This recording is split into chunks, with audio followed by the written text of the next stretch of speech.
Everyone's talking about AI these days, right? This season on Compiler, we're diving deep into how AI is reshaping the world we live in.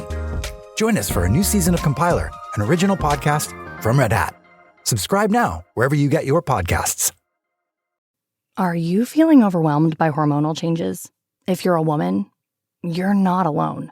With over 1,000 hormone disruptors in our environment, it's no wonder things can feel out of balance. On top of that, natural changes like PMS, menopause, and other life stages can leave you feeling tired, irritable, and trapped in a constant battle with your body. But here's the good news. You don't have to suffer through it. Hormone Harmony by Happy Mammoth is here to help. This herbal formula fine-tunes your hormones, balancing estrogen, testosterone, and even stress hormones like cortisol, which can contribute to weight gain, racing thoughts, poor sleep, and more. With over 40,000 five-star reviews and a bottle selling every 24 seconds, the results speak for themselves. Ready to feel like yourself again? For a limited time, get 15% off your first order at happymammoth.com using code NEXTCHAPTER at checkout. Visit happymammoth.com today and get your old self back naturally. Coming up on episode 333, we've got the Chrysler Pacifica plug-in hybrid, the Honda Motocompacto, the Hyundai Tucson, and a whole bunch of news from CES 2024, including large language models coming to cars, Honda Series Zero concepts, LiDAR in China, Eaton's mini EV charger, Supernal and Xiaopeng showing off flying machines of some sort, the Detroit Auto Show going back to January, Android Auto getting battery information, and a conversation with Henrik Fisker. All that and more coming up next.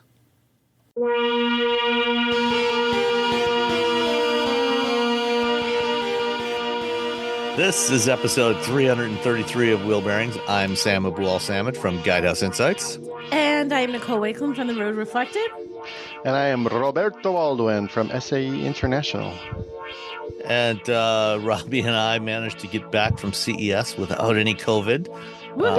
So that to me, that is I don't know. Like, we should get a badge or a patch or something for that, because I did that in 2020 as well. Right when it was really arguably the first super spreader event. So right, because I don't know if they're real. I think everyone was saying they got COVID at CES. I think that's one of those, like, I saw the band first. I saw Radiohead with 12 people in a bar in Bristol or something. I think that's what would happen. Yeah, but that was the year I used hand sanitizer. Didn't shake anyone's hands. I didn't hug anyone, because the day after I got back, I had a huge, like, two of my bands were playing shows that week. Oh, so you had to be. So I was like super careful that weekend, but I still think that the I got COVID at CES 2020 is very much the I saw Pearl Jam. I was at Seattle Woodstock for $3. Yeah, I was at Woodstock. Well, I wouldn't say necessarily that many people got it, but I think enough people got it that were going back to different places that that's what proliferated it everywhere. Yeah, I do think a lot of people brought it home. Yes. Yeah. Like a delicious. Anyway, let's talk cars. Yeah. Cars. I didn't drive a car. I was at CES. I didn't drive nothing. I drove a car. Well, you did. You rode something. Did I? Oh, yeah, I did. I guess I'll write that down. You guys keep talking. I'll write that to the notes. All right. Nicole, what'd you drive? I had the Hyundai Tucson. So, and it was the gas engine, because it's gas hybrid or plug-in with the Tucson. I just had a good old gas engine. So it's a 2.5 liter four-cylinder with 187 horsepower. It moves, it's not supposed to be sporty, and it doesn't drive like it's sporty. It's a nice, solid little family SUV. I don't know, is it SUV or crossover? I guess it's technically an SUV, right? Is it a proper? Who the hell knows anymore? It doesn't matter. An SUV over? Everything's an SUV now. But it's two rows. It's a tall wagon. For five, a tall wagon.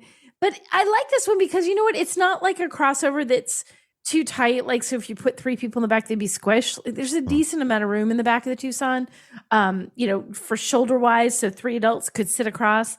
But for two, it's genuinely spacious. I had Russ move the seat back for his 6'3" and then sit behind his seat, and he was fine. So it's a decent car if you have taller people that are going to ride him back.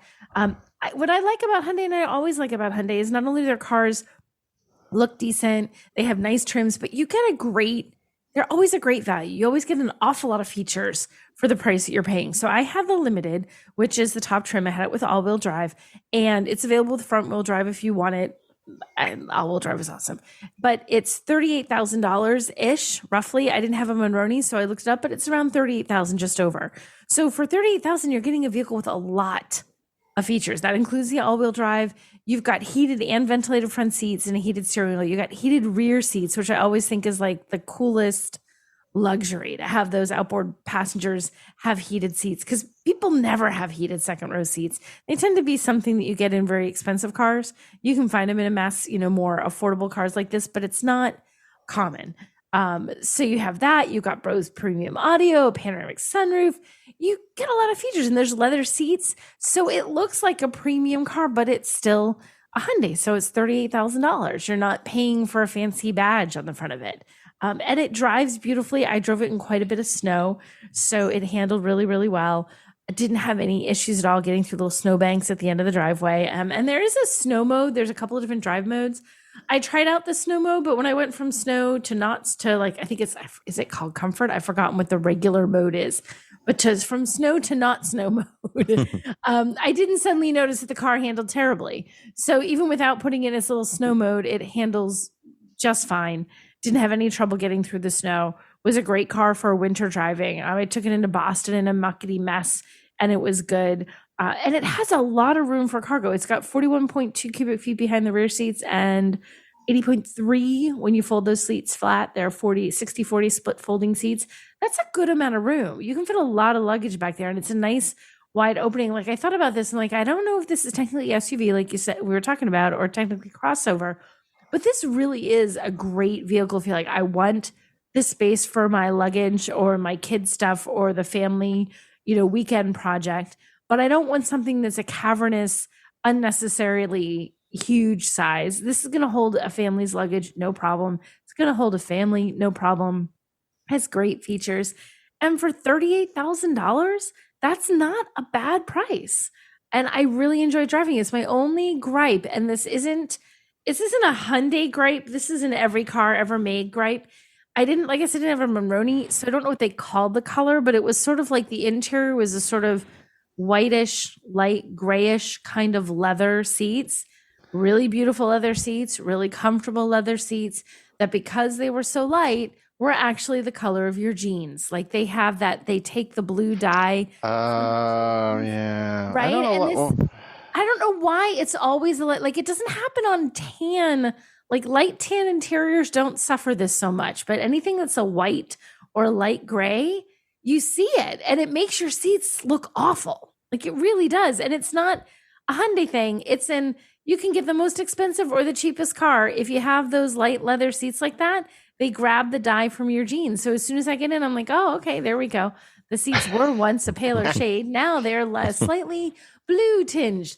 So that was my only gripe about it. But again, that's not a Hyundai gripe. That's don't get that color seat in any leather ever if you ever wear blue jeans, because your seats will be the color of your jeans after you slide in and out a few times. Well, especially if you have, if you have children, you also do not want anything light like that, right, for your upholstery. Because it really does sort of soak in the dirt and the colors. So I don't know why you buy an SUV this size if you didn't have a family, but like, don't put your kids in this one, or put something over the seats, and never wear your fancy, nice dark blue jeans or you're going to ruin your seats, because it does come off. Like I was talking about, you can mostly get it off, but if you've had those seats if you've had the car for a while, remember, these are cars that have not been driven for years and years. They aren't getting that kind of lifetime of driving. They already have this kind of marks on them. And yeah, you can clean it off, but how often do you want to have to be cleaning your seats? And at some point, you're not really getting all of that blue out of there. At some point, the blue is staying, and it's now a part of the look. And even, how leather creases over time from just people's butts being in the seat. As those creases happen, they look even worse because they sort of highlight the creases, because the creases are more white and the rest of the seats get that more blue hit. So it makes them look older than they are, even when they're nice, new, still look, pretty good looking seats. So that was my complaint. And it's not a Hyundai Tucson complaint. It's a Cars with light leather seats complaint. Do you know if the Tucson you were driving was a 2023 model or a 24? I believe I had a 24.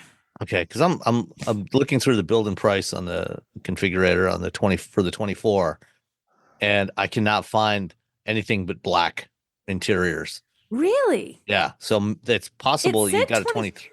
It said 24. Again, I'm going on what I have. The key fob said 24, and I'm assuming that the key fob is correct. Maybe they ordered one into the fleet, and then they saw what was going on. They're like, yeah, don't offer that anymore. Yeah, that was a bad idea. Maybe. But yeah, but otherwise, I like the Tucson. Generally speaking, I like Hyundais. Though I feel like they do a good.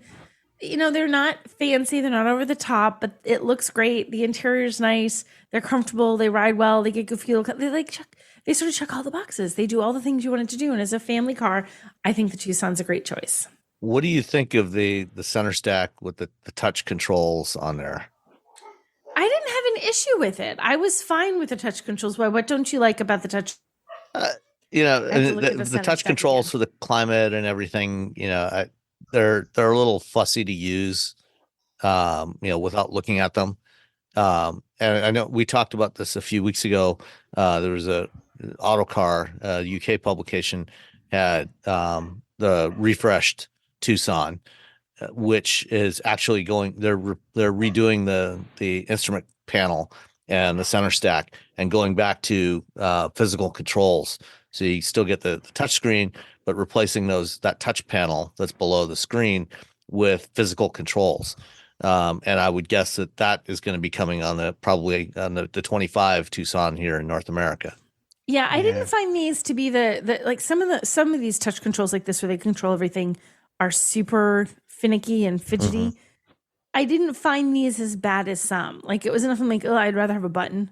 I'd rather have a little something to press, but it wasn't so much so that it was driving me crazy and I couldn't get used to it. So I felt like this one was better. All right. It was all right. It was all right. It's all right. I'll deal with it if I have to. Exactly. All right. Let's see. What was the price again? It's about 38,000. It was just over 38 for the limited because I said I didn't have a Maroni, so I went and looked. So for the 24, the limited with all-wheel drive is like 38. I want to say 38 something. So it's just over 38. Okay. Cool. All right. Tucson. Robbie. Yo. You got to ride something in Las Vegas last week. I did. So I went to the Honda booth at CES, which it was hard to realize it was the Honda booth. It was just a dark booth with a bunch of people in it, and they're like, "Oh, what's going on over there?" It was like a club. You ever been to a club where it doesn't have like really good signage, but there's a lot of people there? You're like, "Well, I got to see what's going on." Was there music? Yeah, probably. Yeah. And so when I went, I'm like, "Oh, it's the Honda booth." So the two Honda concepts look way better in person than they do in the photos. Because in the photos, I was like, yeah, these are fine, whatever. And then the photos are kind of dark too, especially for the saloon. But we'll talk about that later. So, but I went in there and I was like, oh, these are nice. And then I saw someone from Honda PR, and then I saw someone else from Honda PR. Then I saw somebody else from Honda PR, and then I had a meeting with somebody that was canceled. And they were like, "Hey, you want to go grab some lunch?" And I said, "Sure." So I went back with them to a meeting room in another hotel. And they're like, "Hey, you want to ride the Motocompacto around this meeting room?" And I said, "Yes, I do." And so I rode the Motocompacto around a meeting room while Honda was eating lunch. They had like little chairs set up for like presentation, and they had rounds set up for people to eat dinner, and then there was like a table or lunch, and there was like a table with a buffet on it, and I just rode a little Motocompacto around that for like 15 minutes, and it was fantastic. So everyone else was having lunch. You're just driving circles around them. Yeah. Everyone was enjoying their food, and I was just like, whee! So, you're quite a bit taller than I am. Yes. So I was wondering, how comfortable was it for you to ride it? It actually wasn't bad. I thought it was going to be a lot. I thought I was going to feel a lot more cramped. The thing with scooters and with something like this is that the sitting, it's how you sit. So if I get on, say, a 600cc sport bike like a Monster or CBR, I look like someone hugging a small tricycle is what it looks like. But on the Now Motocompacto, everybody looks like that.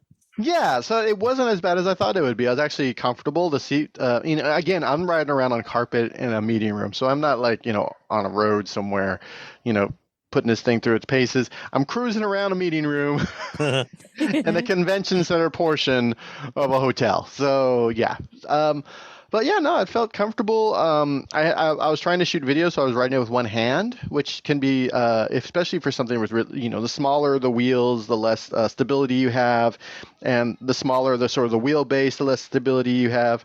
And so it took a few moments, but I got it so I could get some like shots of the accelerator going, the numbers going up and down up to, I think I got to a grand total of 12 miles an hour at one point. Ooh. Which is right under the 15 mile an hour top speed. So yeah, so it, I was just blazing through the that's pretty impressive in a meeting room. Yeah, well, I was gunning it. That's what but yeah, 15 mile an hour top speed. It has like 12 miles of range. I weigh probably 220, and it seemed fine for sort of as a last mile vehicle. Like if you shoved this in the back of your car, you drove into town, you have to park at a garage, and then your work is another half mile, 3 miles away for whatever reason. You can hit on this and get on right in the bike lane if you're allowed to. Some places let you if you're, that's why it has that 15 mile an hour top speed. Cruise to work. Carry it upstairs. It's 42 pounds. Yeah. Oh wait, hold on. I found it. 41.3 pounds. It's not too heavy. They showed me they're like, it's one way people carry it is they put the pegs in, they put the seat down, and they turn the steering wheel, but they grab it and then they just walk it while it's rolling. They just roll it along. Oh, okay. Yeah. So if you have, especially if you have like an elevator in your work, then this is great because you can just roll it up. It doesn't take up a lot of room. Plug it into the wall and do your business work. If you if you work at a coffee shop or whatever, this is still smaller than bringing your bike in, which some places are like, well, where are we going to park your bike? We're not a big shop, and you get a lot of guff. But this thing, it's a size of a box.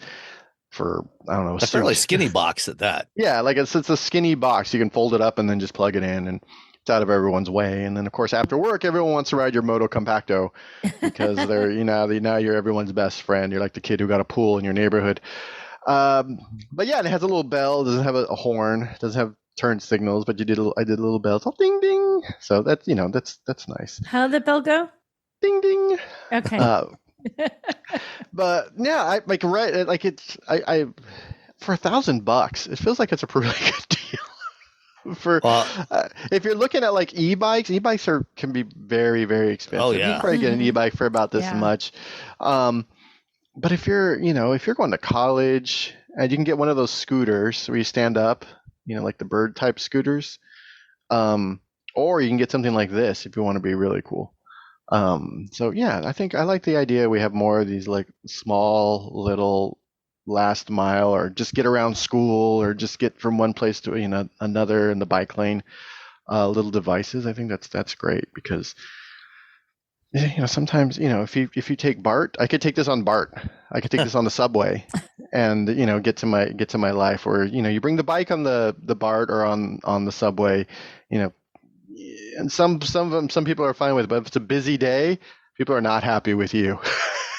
I was in New York like a week ago, and there was a person who was doing a food delivery, and he brought his big old bike with the big old box on the back with the food in it, and it's clonk right in the middle, and everyone's just like, oh, take it up. So, $995 is the list price, and you buy these through Honda dealers. Unfortunately, as is often the case these days. Oh no! Yeah, are you gonna hurt my feelings with markup? I just looked on eBay, and there's one here that's listed for $1,295, but most of these are running are listed between $1,600 and $2,000. Come on! Yeah, this is a fun little vehicle, but I don't know that it's worth $2,000. It's $995. Fine. Boom. Perfect price point. $2,000 is a bit too much. No, that's ridiculous. You can get two. Yeah. You get you and for a friend, and you guys could start a gang. A gang. A Motocompacto gang. Motocompacto Yeah, gang. he's just cruising around, low speed, hassling the elderly or whatever gangs used to do in motorcycles, selling meth, I guess. And then trying to get away from the cops. Maybe don't start the Motocompacto game. Maybe the Motocompacto game is just you cruise to the bakery and have a croissant, and then. I think that's a better I'm down idea. for that game. Yeah, I could do that game. Or a big cookie, Yeah, or a big cookie, and you give money to, you go volunteer at like the senior center in your town. That's the Motocompacto game. Okay. Or maybe go volunteer at your local animal shelter and ride around with the dogs. In the dog run. A little run around with them or something. Yeah. Yeah, that's funny because you're like, it has storage. You can put a laptop in there. I'm like, I'm not going to put my laptop in there. I just feel like it's going to be slamming back and forth, or I don't know. Well, I mean, if you have your laptop in one of those sleeves, one of those like neoprene sleeves or something, I should be fine, I guess. But okay. I keep I have a backpack that I wear, and that's been working out for me for the last 20 years. So I think I don't think I need an additional space. Maybe if I guess I'm riding with two laptops, and I don't want the weight of extra 3 pounds, cramping my style. I can shove it in the Motocompacto. Or I have a bunch of records. Oh, I should have seen how many records. Like if I could put a vinyl in there. Yeah, that would have been perfect. You could definitely fit some vinyl in there, and that would actually be more secure than sticking those records in your backpack. Yeah, you got rigid sides on the Motocompacto. Yeah, you can get like a little bag. You can get your little the bag you use to go buy records. You can throw them in there. Yeah, you could probably fit about 10 albums in there. Yeah, put them in the bag. Keep them safe. Yep. There you go. All right. Hey, buy Motocompacto, but don't buy it on eBay. No. Oh my God. Just if you have to wait, just wait. Yeah. It's $1,000. You've gotten through life so far without it. Just wait till the dealer has it. All right. Well, I got home from Vegas and picked up a Chrysler Pacifica plug-in hybrid, the last Chrysler standing. This is currently the only vehicle built with a Chrysler badge. Now that the 300 is out of production as of a couple of weeks ago. So the Pacifica plug-in hybrid, this is the latest iteration of the classic Chrysler minivan. And the minivan form factor is still, I still think it's the best form factor for hauling a family around. It's better than an SUV.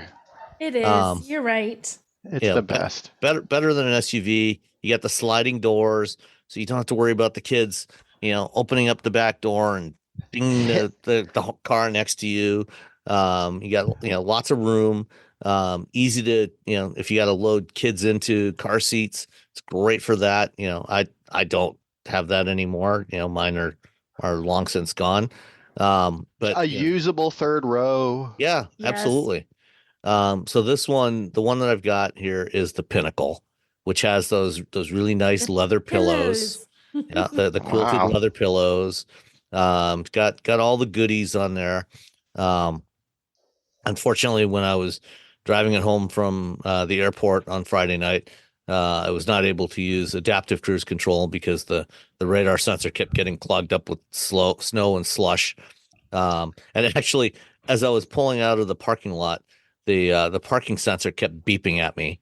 So once I got through the payment gate, I had to pull over and just get out and clear snow off the sensors, the ultrasonic parking sensors on the front bumper, because it was causing them to think that there was something there that I was about to run into, even though there wasn't anything there. And I've had that problem before when driving in vehicles in the snow. And that is one of the downsides of those parking sensors. It happens all the time with every sensor in your car. It's like a Christmas tree of lights when you drive in the snow. Oh yeah, absolutely.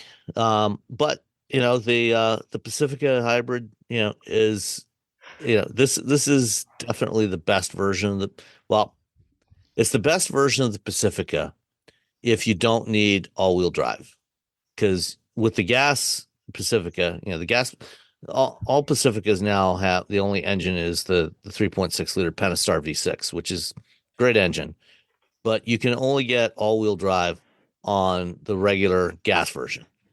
You cannot get it on the plug-in hybrid. And don't you also lose the stow and go seats? You also lose the second row stow and go seats. Yeah, For third row seats, they still stow and go. Yeah. But the compartment under the floor where the stow and go seats would usually be stowed is where the battery is now. So you obviously can't drop the seats down in there because there's a battery.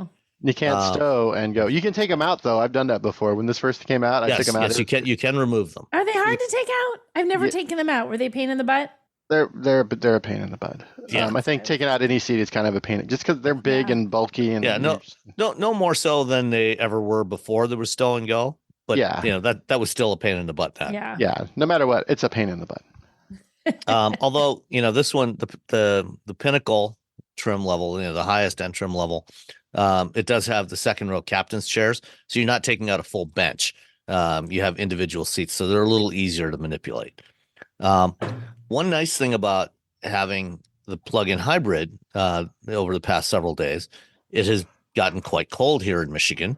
It was -5 this morning, and yesterday, my wife wanted to go to the gym, and so I offered to give her a ride over there, and I had gone out in the car and I had set the schedule, the preconditioning schedule, while the Pacifica was plugged in. And so when we got in the car, the cabin was all nice and warm. Didn't have to wait for it to heat up. So that is one of the nice things about plug-in hybrids and battery electric vehicles is you can do that preconditioning. You can go and set a schedule, tell it what time you want to leave, set the temperature where you want it, and then while it's still plugged in to the outlet, it will just automatically turn on the heat and start warming up the cabin so that it's at your desired temperature at the time that you want to leave. So that was a very handy feature.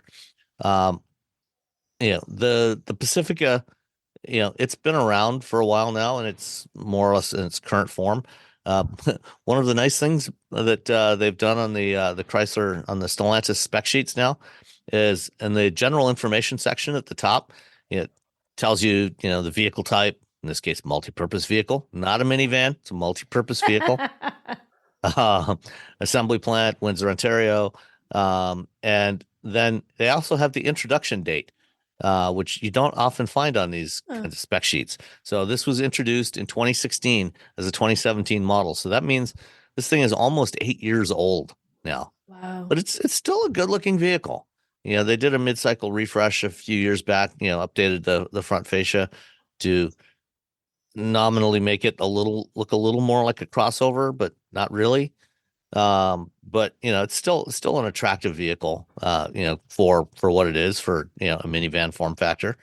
And with the plug-in hybrid, you get 260 horsepower, and it's got more than enough performance for this type of vehicle. It's not a sports car by any stretch of the imagination. But it's more than adequate, and it's pretty close to almost the same as what you get with the gas engine, but a little more torque than the gas engine, and it's rated at I think it's 32 miles of electric range. I haven't had a chance to do a range test yet because it has been very cold, and so I'm guessing the electric range, in these conditions would probably be somewhere around maybe 20 miles.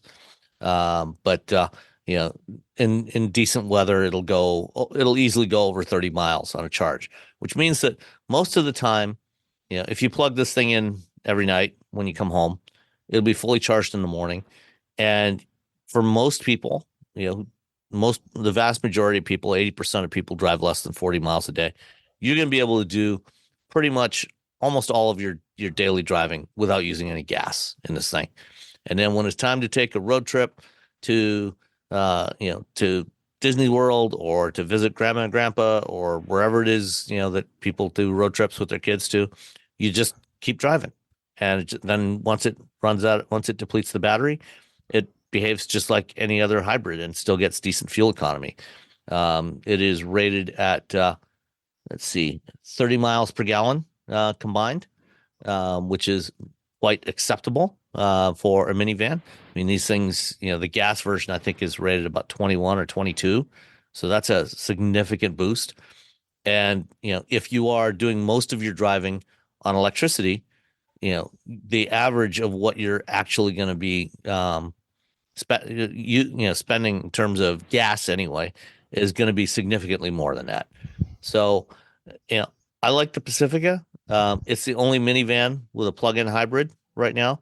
The Toyota Sienna is hybrid only now, the current generation Sienna, but no plug-in. They don't have a Sienna Prime yet.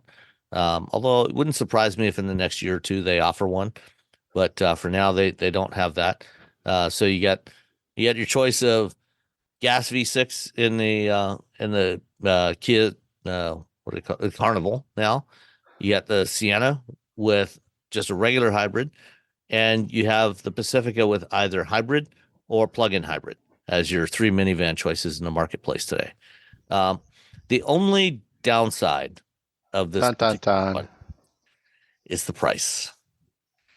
Base price on the Pacifica, actually the Pinnacle, the only option on this was $195 for the granite crystal metallic clear coat paint. Everything else is standard on this thing, which is good, because it should be standard at $61,785. That's a lot of money for a minivan. Well, it's just the regular Pacifica. The base entry is like 51, 52, something. No, I think they start around a little under 40 for the regular gas Pacifica. Not the gas. I'm talking about the hybrid. Yeah. Oh, I think you can get the hybrid for mid 40s for the lower trim levels. Chrysler Pacifica. For some reason, the Chrysler website is not loading at the moment for me. Oh, come on, Chrysler, get together. You're only selling one car. Come on. Site can't be reached. One car to have, just one. All right, I got it. Here we go. Okay. Here we go. Loading. Things are loading. Let's see. That build-in price. Wait for it. 2023. Yeah, the Touring L is $51,095. Oof.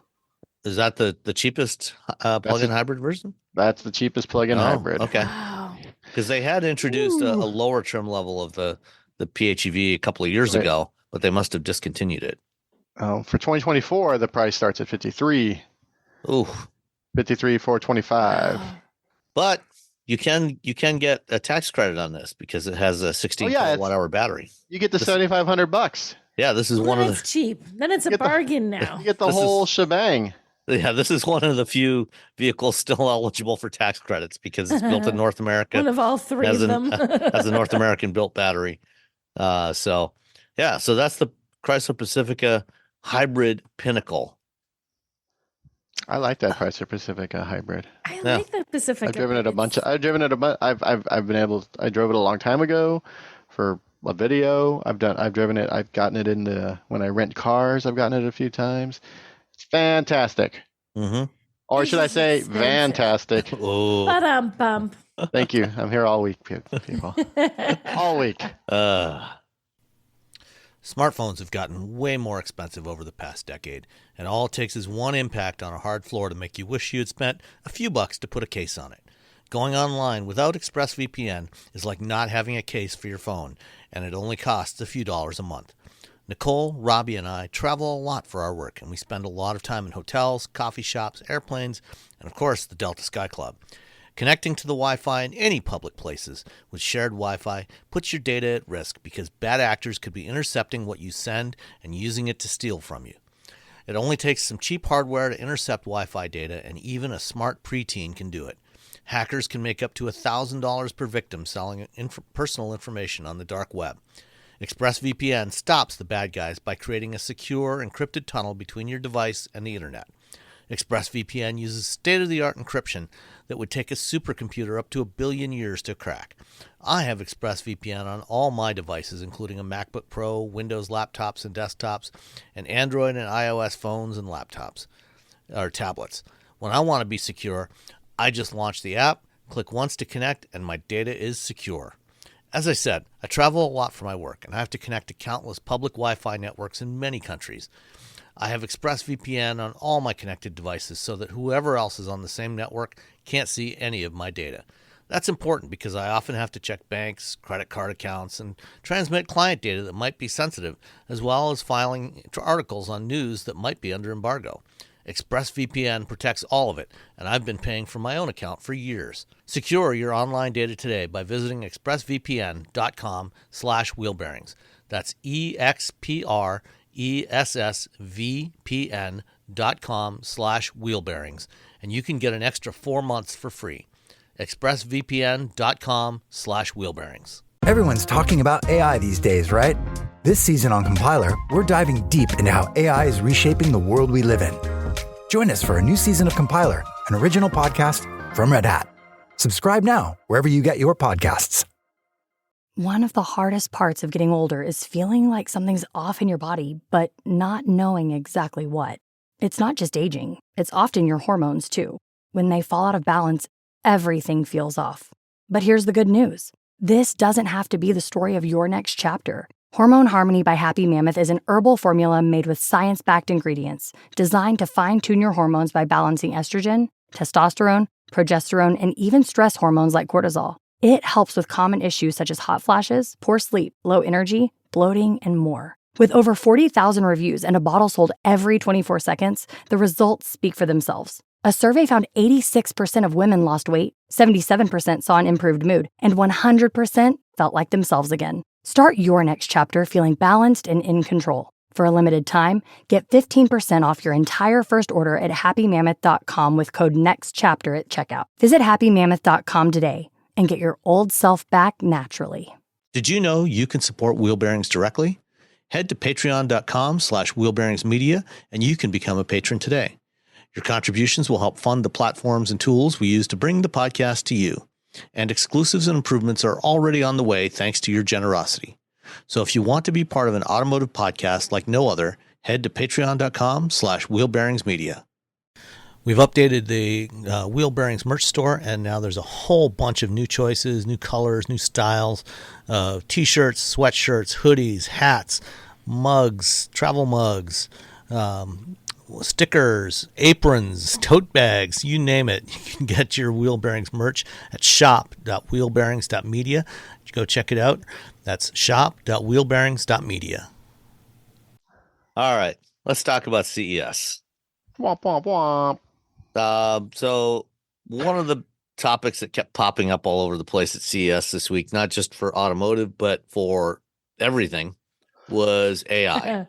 And of course, automotive had to get in on that. And the first press conference of the day on Monday morning was Volkswagen, where they announced that now you get ChatGPT in your Volkswagen if you're in Europe and driving any of the electrics or the new Golf or the Tiguan, the new Tiguan, I think. So how is that going to make your life better? So I got a demo from them. So they for their standard voice recognition system, they use a company called Cerence. Cerence used to be part of Nuance. A couple of years back, Nuance, which has been the long time leader in voice recognition systems for all kinds of applications, spun off their automotive division as Cerence. So Cerence supplies the voice recognition for Volkswagen and a lot of other automakers. And we've talked before about voice recognition in Volkswagens, and basically how miserable it is. Mm-hmm. It generally has a really hard time recognizing what you're asking for. But in this case, what they've done is they've added a connection from the voice recognition system to ChatGPT. So the version of the voice recognition systems I've tried in VWs up until now were the older type that the whole system was embedded in the vehicle. So it just used whatever they could fit into the computer in the car to do that, which means you had limited vocabulary capabilities. You had to give it very specific commands to get what you wanted. And then it often still didn't recognize what you were looking for, especially if you're looking for a point of interest.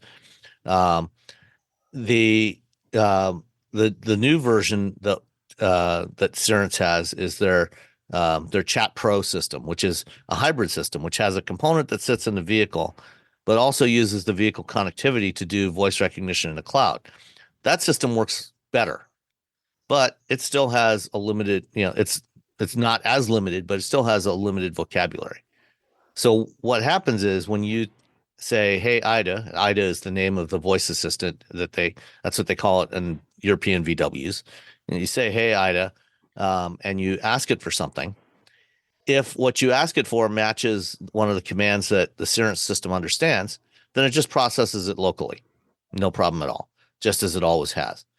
But if you ask it for something that the system doesn't know how to process, then it sends that to ChatGPT, and ChatGPT reformats it into a command that the system can recognize and sends that back to the system, and then it processes it locally.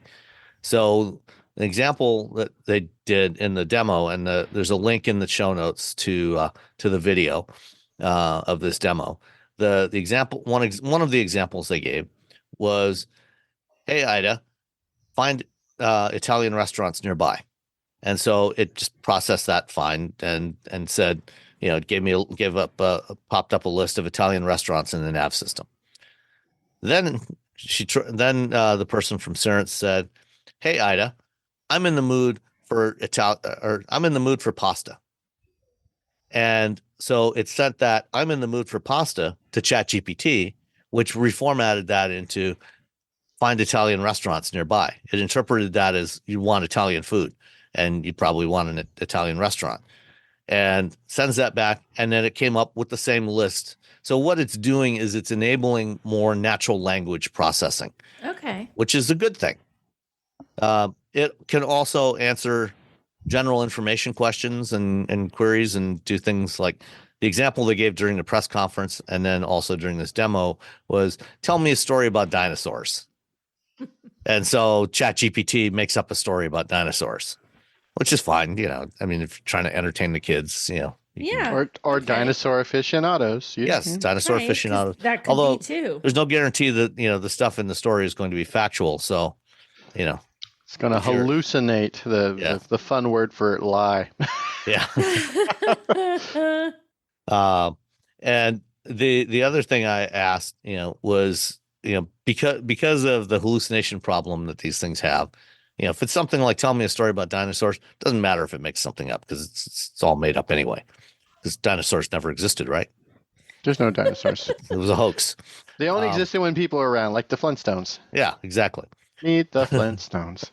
But if you ask it for certain controversial topics, for example, certain political things about things that may be happening in the world, it does have filters in there.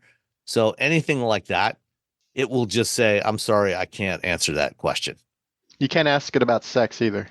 No, you can't ask it about that either. So there are limitations. So they're trying to make sure that, where what you're looking for is factual information, it will give you factual information. So it's not going to make up a list of restaurants. And that's why, for asking navigation, to provide more natural language processing for the navigation, it's actually doing that processing locally. So all it's doing is reformatting your query and then sending that back and then searching the point of interest database in your navigation system. So as long as that is up to date, that's what you're going to get. Okay, that kind of all makes sense. At first I was sort of like, why would you need ChatGPT for this? Like, how would this help? But I got to tell me about SAE International. Did it do a good job? It did a good job. It gave us the whole spiel. It just kept going and going. I'm like, all right, well, I got it. So yeah. So I played with it for a few minutes, and then I had the same sort of demo that Sam had, and if you need better voice recognition in your car, then you can't do it, find a partner that can. Cerence can do it, and if you can, I don't know, get it to say, make up stories about dinosaurs, apparently you can do that as well. And VW wasn't the only one with language models in their integrated in their cars. BMW announced a partnership with Amazon, so they're using Amazon's large language model. And Mercedes showed the CLA concept that they had in Munich, and they talked, they gave some more details on that thing. and that's also using a large language model. But that one was developed with NVIDIA, which is providing a lot of the computing power for the next generation of Mercedes EVs that includes the new CLA. And that so the production model is based on that. That's based on the new Mercedes modular architecture. So that's their next generation EVs. Those are coming out next year. And that's going to have a large language model built into it as part of the voice assistant and a whole bunch of other interesting stuff. I like that it's MMA. So then people are going to be like, oh, I want to see how the SEO works on that. How confused it becomes. Yeah. But that CLA looks really nice in person. I think that's a sharp looking car. Yeah, I think, the EQ lineup is, the SUVs look fine, but the sedans are questionable. Blobby. Blobby, I think, is the word. I think the EQE looks better than the EQS. Blobby? But like blobby blob, like the blob. Okay. Yeah. Yeah, they look very blobby. And it's funny because you look at the CLA and you look at the EQE. Was it the EQE right next to it? Anyway, one of them, the EQE was next to it, and you can see sort of the resemblance. But it's like when you go to high school and there's like two brothers or two sisters or a brother and a sister, and one of them's like super hot and the other one's just okay. And there's like, well, I can see the resemblance, but one of you clearly got a little extra something in the womb. I don't know what it is. It's not the cars, not the sedans. Yeah.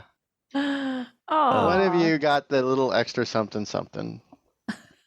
And I like the 3-pointed, the Mercedes star in the lights, in the headlights and the tail lights. Yeah, I think that's a fun little touch. Yeah, that's pretty dope. Yeah, makes you feel. I remember that used to be a $500. That's if you drive around, you ever see a Mercedes with the star it's lit up. That's $500. That's a star light up. That's a $500 option, and now I can get an ID4 with the exact same thing. And I feel like people are with those Mercedes for like years are like, look at me, look how cool I am. And then like the Volks, like the boring Volkswagen. Woo-hoo. Yeah, the little boring ID4, which again, it was built to be boring. It's just that's not slight against the ID4. It's just built to be boring, a boring SUV. It's achieved its purpose. Yeah. It's achieved its purpose. Has the same thing. Yeah. You're like, All right. Well, let's go back to Honda now. Honda.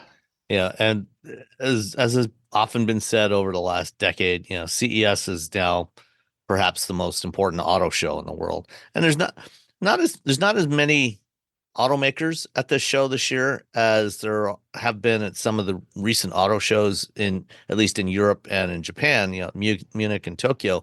There were more automakers than there were at CES, but there were certainly some more interesting cars being shown at CES than there were at the Detroit Auto Show last September. And among those were the new Honda Series Zero concepts. You want to tell us about those, Robbie? So the one of them is a saloon, which is a fancy word for awesome station wagon, and the other is a van. Now, if you've listened to the show for more than 5 minutes, you know that I love vans and station wagons. So I saw the pictures of them on, they sent out photos, and I was like, okay, these look fine, well, whatever. And then I they look so much better in real life.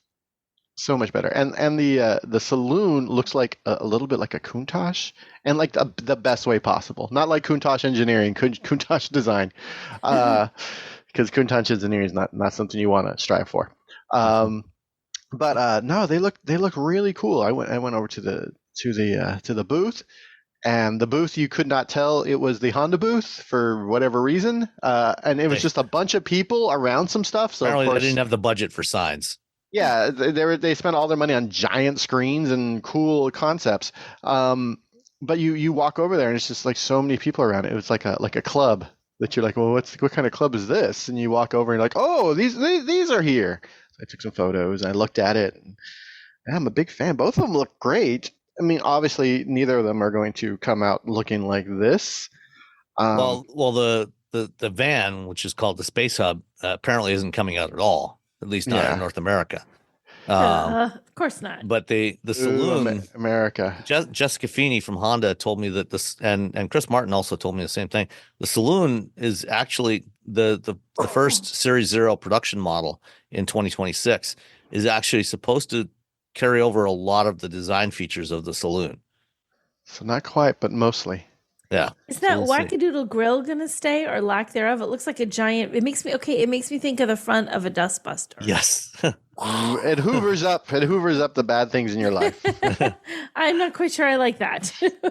It does look better in person than it does. It does. It looks really cool in person. In person, I was like, "Oh, this looks cool." Like, yeah, in this picture, it's a dustbuster mobile. It does kind of look like a dustbuster, or yeah, you just grab it by the little handle, clean up. Right. It's gonna clean everything up. Small oopsies. You know, the cat knocks over a plant or something. The other thing that surprised me about the saloon is how big it is.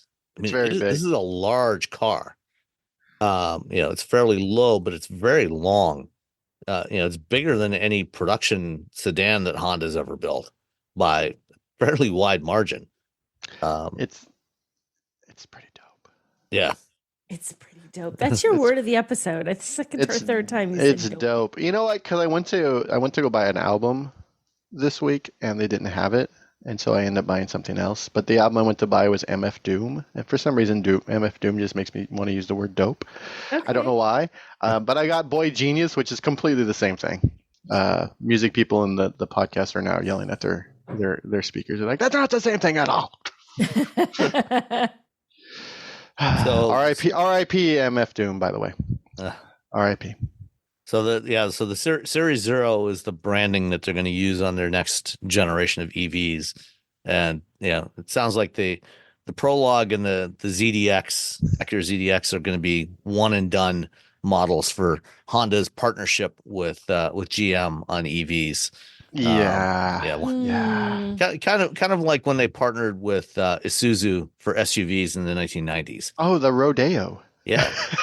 The Rodeo. Yeah. Well, that was the Isuzu version, and the Honda version was the original Passport. So the original Honda Passport was just a rebadged Isuzu Rodeo. And then they did that. I think they actually did 2 generations of that. But then they brought out the Honda Pilot, and it's been all pure Honda SUVs ever since then. And the same thing is true here with the Prologue and the ZDX. They wanted to get some kind of EVs on the road, but then they're developing their own EV platform, and that's what's the basis of these 2 concepts. When I went to meet with Honda and their CEO and their head of electrification in Japan in October of 2022, they were very much like, we're doing this one thing, but now we're going for it. We're all in on EVs. So they seem very excited, and I felt that was Honda's not, clearly they're later than other people, but I think I've said before, it's a marathon, not a sprint when it comes to EVs. It's Honda's going to come in. They're going to do that Honda thing, hopefully, and people are going to be very excited. A lot of people send me messages. Why doesn't Honda have an EV? Like it's my fault. Yeah, work on that, would you, Robbie? I'm like, well, I don't know. They're just slow to it. They're working with GM. They're like, I want a Honda Civic electric. I want a Honda Accord that's electric. That's all I want. I'm like, okay, I'll tell them, I guess. I would love to have an electric Civic. Yeah, I'll tell them. I guess it's on me. I'm sorry. Come on, step up. I apologize. Like an electric Civic. Make it happen, Robbie. Yeah. I apologize to the fans of VTEC that I have not made a big enough stink every time I talk to someone from Honda. Our Civic is 7 years old. It's going to be time to replace it in a couple of years. We want an electric Civic. I think you got 7 years old. You got another 8 years. So you got a good 15 years on that thing. And anyway, I just rode a electric Honda when I drove the Motocompacto. That is true. So get off my case. So technically, I rode the first modern. Somehow there was the Clarity, but the Clarity was the Clarity. Yeah. I don't think my wife wants to ride a Motocompacto to the gym or It'd be great in the weather we've got going on right now, right? What is it, 7 you said there or something? Yeah. It'd be perfect weather for it. Is it 7 or -7? That's a big difference. Well, it was almost -7 this morning. Okay, so that's going to be -5. That's a tough ride to the gym. Yeah, it got up to a high of 7. Woohoo! Yeah. Woo! And I don't think that, that with the ice and, packed snow and stuff on the roads, I don't think the Motocompacto would do very well on this stuff. It would have a little trouble. it would be challenged. Yeah, to say the least. Yeah, it's got small tires on it. Those tires definitely are not made for snow. They're not Blizzaks. They don't have like teeny tiny Blizzaks. I'm going to see Bridgestone in a few weeks. I will ask them if they can make teeny tiny Blizzaks for the there you go. Little Blizzaks. They're like, what are you talking about? You're like, wait, hold on. You want us to make okay, you want 3-inch, 4-inch tires for 1,000 people. I'm like, yeah, not everyone's going to need them. Just the people who bought a Motocompacto who want to ride in the snow. So really 5 people. Okay. Sam, his wife, and 3 other crazy people. Mike Austin. Yeah. Mike Austin. There's 3 people. Yeah. That's right. You got to market. It's worth it. The engineering effort is worth it. The engine. Yeah. All of that is worth it. Yeah. All right. So LiDAR. There was a surprising number of LiDAR announcements at CES. Pew, pew. That's the sound LiDAR makes. So you didn't know that if you have either of you ever seen LiDAR on a production car? A production car? Okay, wait, hold on. Well, you have, Robbie. I have. Yeah. Okay. I don't think so. Because the Lucid Air has a LiDAR sensor on it. Yeah. I guess I have then. Yeah. There you go. Yeah. And it's from a Chinese company called RoboSense. And RoboSense and Hesai are the 2 largest manufacturers of LiDAR in the world. Can you guess how many cars are expected to be sold in China this year with LiDAR on them? Oh god. Wait. Are we talking about models or the total amount of cars? Total unit volume. How many vehicles will be sold in China this year with LiDAR? 1.5 million. Nicole? I have to pick a number. Oh my gosh, is this like 1.4 million? They're projecting 2 million cars with LiDAR this year in China. Yeah. Wow. 2 million. And RoboSense and Hesai are both shipping about 50,000 LiDAR sensors a month now. Which is, way more than anybody else. That's amazing. And they have new sensors that they introduced at CES that are high performance LiDARs that are for the Chinese market, where they generally tend to drive lower speeds than we do here. They don't necessarily need as long a range. They don't need LiDAR sensors with 300-400 meters of range. Because, if you're not going that fast, 150, 200 meter LiDAR sensor is fine. But they both launched 300 meter LiDAR sensors last week that are going to be priced at about $500. And it wasn't that long ago that LiDAR sensors with that kind of range would cost many thousands of dollars. Wow. And even the the Luminar Iris LiDAR that Mercedes is using and Volvo is using, those are close to $1,000 for those. So the Chinese LiDAR companies are getting really aggressive, and both companies are also looking at adding production capacity outside of China, like in North America or somewhere else close by, to target these markets here. So if they can sell LiDAR sensors with 300 meter range at $500 or less, that's a big deal. Yeah, you're gonna start seeing a lot of LiDAR showing up on cars. And get one on my Motocompacto. Yeah. For no reason. Along with that and your Blizzaks. I'm gonna get I'm gonna have the best Motocompacto. I've got just the LiDAR sensor for you, Robbie. The Preact Preact Technologies Mojave. I've got one upstairs on my desk that they sent me to try out. It's a little it's actually designed for stationary applications, for use in like hospitals and stuff, to track patients, if patients, fall out of the bed, or, if they fall down, go into the bathroom, things like that, so they can use the LiDAR to see where the patient's moving around, but, you still have privacy because it's not a regular camera. So, it's a relatively shorter range LiDAR, but it'd be perfect to Velcro that onto the front of a Motocompacto. This is tied into your brake system. I feel like this. I need one of these for the band. Because if we put a lidar in front, like for the Daft Punk thing that we're Yeah. doing next month, we put I've been looking for a cheap lidar. I put it on top of something, and then we show video of people dancing with lidar on them, like There you go. like the Radiohead video from like the early 2000s. So I'm ripping off Radiohead from like 20 years ago. Well, maybe I'm playing around with this one right now, but maybe when I'm done with it, I can send it to you and you can try it out that way. Yeah, that'd be awesome. Yeah. All right. And then Luminar that I mentioned, they're kind of the leader in lidar in North America, among American lidar companies now. They're launching, they've had their first lidar sensor in production on a car in China, the SAIC R7, since late 2022. But it's launching in the next few months on the Polestar 3 and on the Volvo EX90, and then next year on the Mercedes CLA and other MMA models.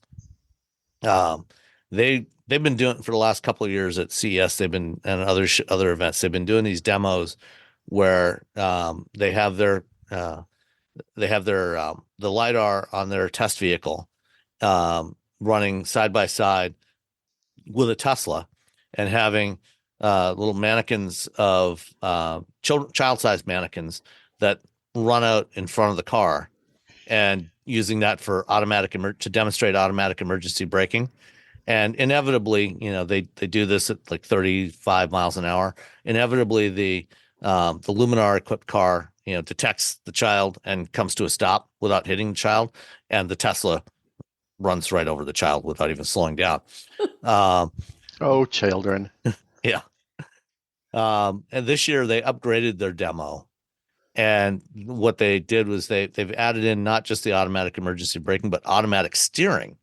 So now it actually does a steering maneuver, and so they have a shorter distance before the child runs out from behind a car, and so it's not enough time for it to stop, but it automatically steers and does an evasive maneuver, and then comes to a stop because there's a little mini spare tire laying on the pavement in front of it, and they're able to detect all this with the lidar. So it's a pretty good demo. I'll have a link in the show notes to a video from some TV reporter who got really exceptionally excited by the demo, but you can still get an idea of the demo. Exception. I've never been in a car. Anyway, I've never felt more alive. So both of you have EV chargers at home, right? Yeah. Yes. And do you have like a wall box? I do have a wall box that we plug it into, and it just sits there. Or my wife just sort of hangs it on the little thing. She doesn't plug it in all the time. She's like, I gotta get to work. Yeah, ours is hardwired into our garage. Ours is we plug ours into a NEMA plug-in that's on the outside of our house, and it goes through a fence, and then boop, there's our charger on the fence. So I also have one. It's actually just inside the garage door, and when I'm using it, I just pull the cord outside under the garage door to plug in whatever's parked outside. The Eaton is a company that's been around for a long time to make all kinds of stuff. It's until relatively recently, it's been mostly mechanical stuff, but in the last few years, they've got into making charging equipment. And I got to walk around with their engineers, and they showed me their latest thing, which is their EV charging smart breakers. So basically, this is a little miniature EV charger. It's essentially looks like a double breaker, but like you would use for a 240 volt circuit. Yeah. And you plug it right into your panel, and then all you need to do is run a wire out from the panel out to the with the charge connector on the end of it, and plug in your car. So or you can have a junction box or just an outlet in your garage, to plug in, whatever cord you got with your car. And so this little double breaker style adapt thing that you put into your electrical panel has all of the connectivity stuff to talk to the car, talk to your network, to manage the charging, as well as the charging circuit itself for a 240 volt charging circuit. And you can get these for residential use, but their real target market for this is like parking garages and apartment buildings, things like that, where they can just have an electrical panel there in the garage, put 10 or 12 of these things in there, and just run the cable through it, run a conduit with the outlets, and not have to install all these wall boxes or pedestals in a parking garage. Makes it a lot easier, a lot cheaper to do that. But pretty cool little design that they have. Yeah, I mean, because there's an app too. Yeah, there's an app. Is the app worth it? Oh, I didn't even think there was an app. I was like, you just set the scheduling through the car itself, because all the EVs you can schedule it through the car, or you can use the app to schedule it. Oh, that's great. Because sometimes I have people, someone visits and they have a PHEV or an EV, and we just plug it in. And they're like, well, it's not going to charge until midnight. So, and they're like, oh, that's fine, whatever. Yeah, you can also use it, to monitor, charging, use the app to monitor charging. So, if the car gets unplugged or something like that, or, if it's in a public location, if they want to charge for, if they want to charge you money for charging, you can do that through that as well. Yeah, they got an open API port platform. Man, this is pretty dope. Yeah. Dope. That's everyone drink. Awesome. This is awesome. That's really very cool. Yeah. There we go. That's another word we could use. Cool. Rad. Cool. Rad. So easier installation, less cluttered. Yeah. This big giant thing. Yeah.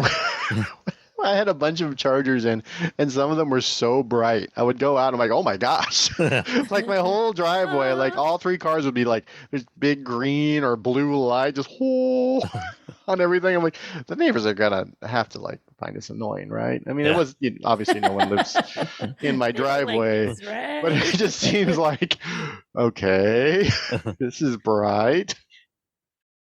Owning a boat comes with a number of perks, like being able to say ahoy or land ho and not feel weird about it. So here's another perk. Geico's boat insurance offers access to the largest towing fleet on the water. And with specialist support from agents that are as passionate about boating as you are, there's so much value that you'll want to say, shiver me timbers, and not feel weird about that either. Get more with Geico.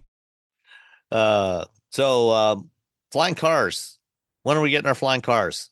Never, because cars are cars are cars, and helicopters or quads or whatever. Flying machines are flying machines.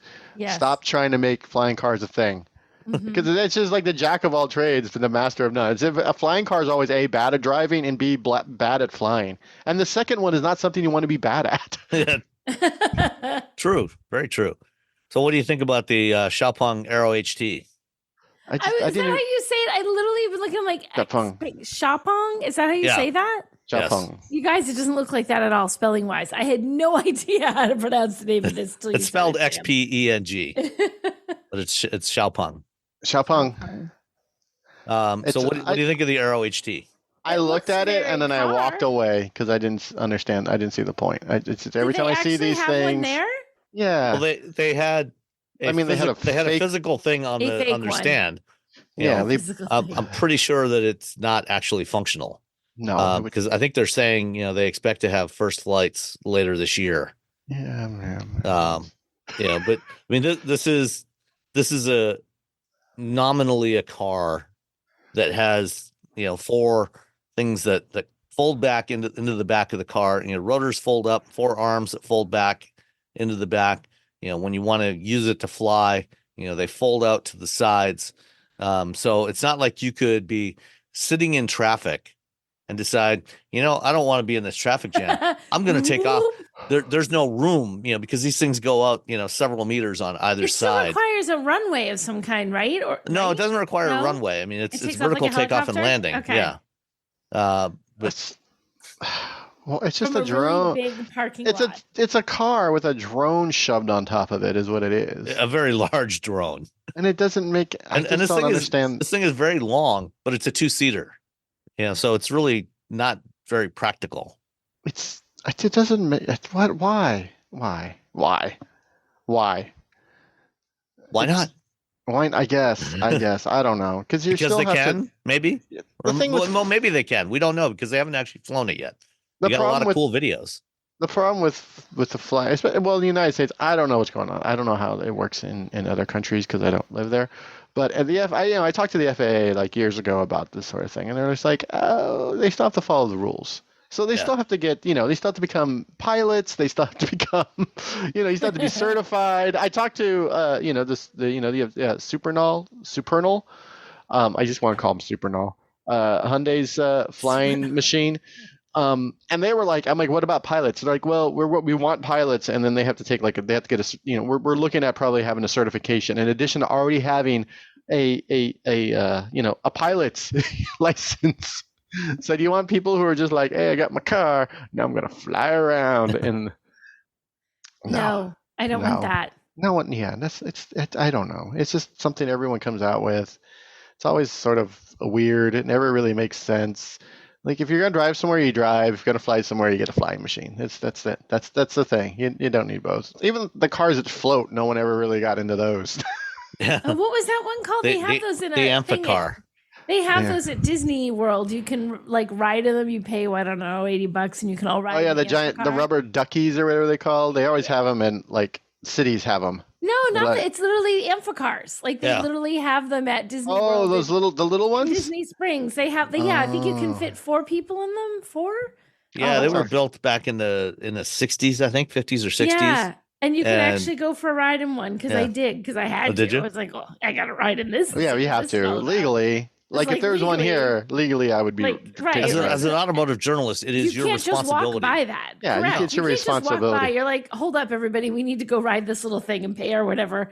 There was some fee for it, and they take you out there. A guy wears a little captain's hat. Oh, you don't get to drive it? Oh, boo. You don't know because it's like on an open lake. Not an open, it's like a lake, and you could probably ruin them, and they're old. Body of water. They're really old. What did you say, Sam? When were they around? Was it the 60s? I think they were built in the 60s. Yeah. Yet they didn't catch on. How weird. Yeah. Because you can just get a car. I mean, it's a convertible. What could go wrong? I mean, they look kind of cool. They look nifty because they roll right out of the water. The first one when they rode it into the water just rolled over. They were built between 1960 and 65. 3,878 of them were built. All right, there you go. So did not take off as much as they thought they would. But Disney bought some. Well, I read a story on them. I had read a story years ago on those, and there's a little get together, people who collect them, specifically for that. Oh yeah, they show up at car shows and stuff all the time. But they have their own little fan shows, where all the people who own them get together and talk about their cool little cars that weren't. There's always a few of them at the Woodward Dream Cruise here in the summer. Are there? They're so cool. I love them. They're ridiculous, but I love them. Yeah, and at the Orphan Car Show that they do here in Ypsilanti in September, there's always at least one of those that shows up for the Orphan Car Show. Oh, there you go. The Amphicar. But that I think I have a feeling that there will be more. There are more Amphicars that were built than there will ever be of the Xiaopeng Aero HT. Yeah, I really think it's just a thing. They're like, hey, we have some money. Let's have a boondoggle. Let's show it off at a CES. A bunch of people will take pictures of it, and then they'll know who Xiaopeng is. Yeah, but the Supernal. I mean, that's legit. In 2020, Hyundai announced a partnership with Uber to do air taxis, and they had this giant mock-up hanging in the Hyundai booth. I mean, this thing is large. It was huge. It was crazy, and it looked like it was from Avatar. Yeah, the first year. I did video with it. And I was so tired. I was like, "Hey, there's a thing. Look at that." I looked like a drunk person talking about a flying machine. But you were at now the relationship with Uber has ended. Uber decided, we're not going to pursue this urban air mobility thing. because it's probably never going to make any money. So Hyundai's got this division that they're now calling Supernal. And you were at the reveal of the SA2, right? Yes, it was really cool. It was I took a little video, and they seem to be doing all the correct things. I interviewed the executives after it. It's still, you're essentially just replacing helicopters is what these things are. They're quieter than helicopters, even though, one of the original issues with these, sort of quad, octo, these drone type vehicles, they were so loud. Like even the little ones were so loud. So, you have certain regulations you have to adhere to in cities. And so this one, apparently it's as loud as your dishwasher, like 68 decibels or something goofy like that. Was it 65 decibels taking off and 45 while cruising horizontally? That's pretty quiet. Yeah. At what altitude? It goes up to, I believe, 1,500 feet. There we go. 120 miles. It does 25 to 40 mile trips.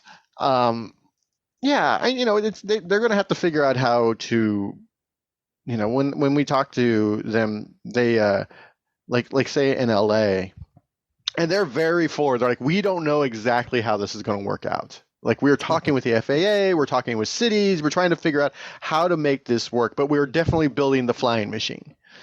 And one of the things they were talking about is like they'll essentially have like tunnels, like air tunnels, like not an actual tunnel, but like a guide for them. Yeah, a corridor for them to fly through busy cities. Like in LA, you have like multiple in LA proper, you have multiple airports. You have Burbank, you have LAX, you have Ontario, you have Long Beach, you have John Wayne, you have all these airports. And so they essentially have to stay out of all the way of all these. And so in order to do that, they have like paths that they have to fly through. And so they're working with the FAA and they're working with all these local places on how to create these paths so you can fly from, let's say, downtown LA to, I don't know, Malibu or something, which seems like a rich person thing that you could do. So they're trying to figure it out.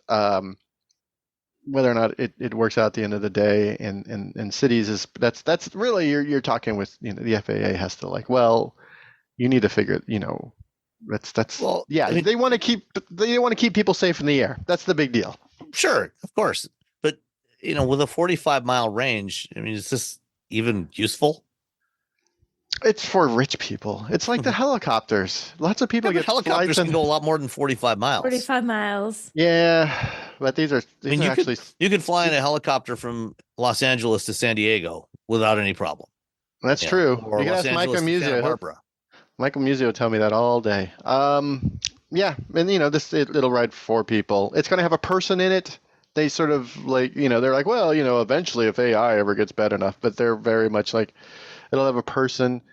Again, it all comes down to, is there a market for this? Do people want to fly from this part of town to this part of town? From here to here without dealing with traffic with the rest of us schlubs. That's the hoi polloi. The hoi polloi. Like, one of the issues with events in San Francisco is that the SFO is south of San Francisco, and where everyone drives is in Napa, which is north of San Francisco, which means you have to go through San Francisco or around. Or take the Bay Bridge and go around. And then and then you get stuck in the maze over on the Oakland side, and you got to take it's a whole. Either way, it's a bustling city, so there's a lot of traffic. And so every time people come here, they're like, oh, it took me 2 hours to get, something that's only 40 miles away. So you have like things like that. It's an air taxi for a market of, I'm assuming, very well-off people, but how does it make money initially? I don't know. It's going to be interesting to see how it, because they have the technology. It's just, is there the market, and are municipalities going to allow it? And of course the FAA, who's like, they're the kings of the sky. That's never going to happen. They're never going to allow it.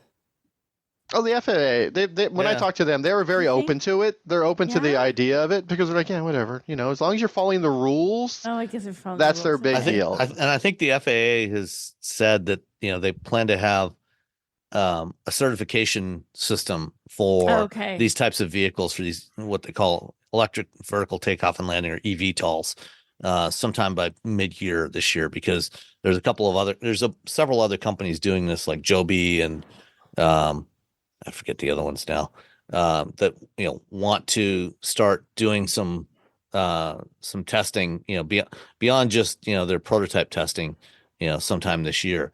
Did Supernal say when they actually expect to have flying prototypes? Because I don't think they do right now, do they?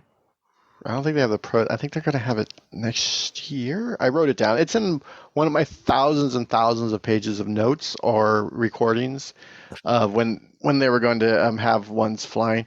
You know what? This makes a lot of sense. Hawaii. Oh. Well, because those whole like flying around Hawaii tours. Again, though, that 45-mile range might not be enough. Oh, yeah, that's true too. I mean, even on an island like Kauai, if you're going from the south side of Kauai around to Nepali, that's going to be, how far is that? That's 12 miles. I don't know. Kauai's not very big. That's probably about 25, 30 miles, by air, if you're flying out over the water, to go around.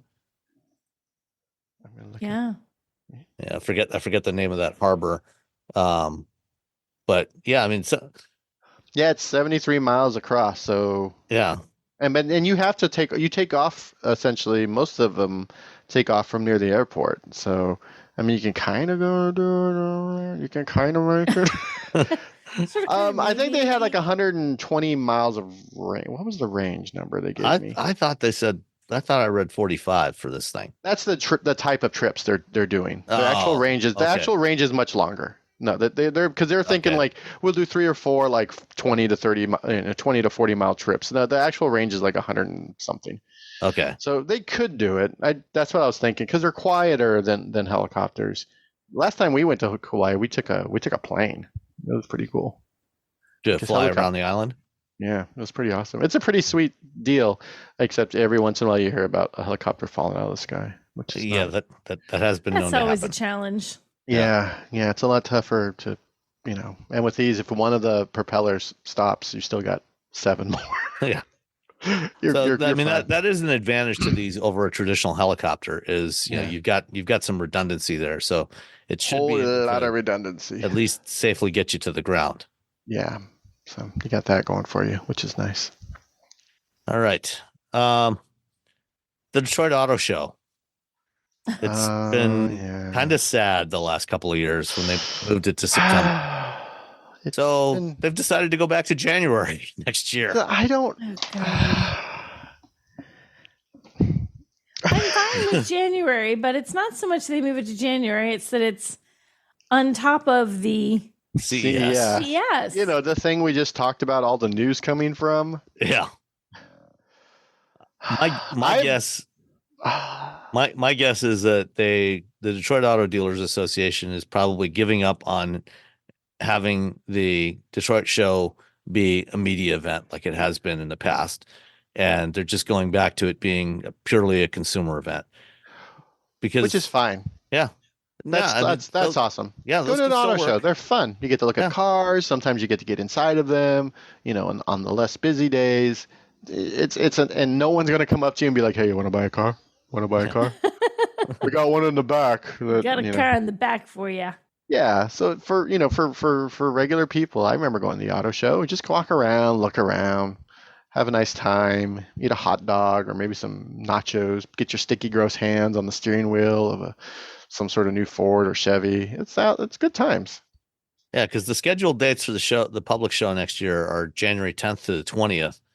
The 10th is the Friday, the same day that CES finishes, the last day of CES. So if they were to have a media preview, that's going to be a day or two before that, which is going to be right in the middle of CES. Nobody's going to show up for that. Oh, I didn't even think. I thought the 10th was the media day. No, because that's the Friday. That's when they Wait, have say it again, Sam. We didn't even follow the first day of the Detroit Auto Show is the last day of CES. Yeah, January 10th, 2025. January 10th is the first day of the public auto show, which means Yes. Oh my God! So media days will be 2 days before. Oh, for the love! I thought it was the media day was the. Yeah, so did I. No, that's a bad scene. I have only been to the Detroit Auto Show once, and that was this year, and it was sad, and it was only because I went to the battery show in Novi.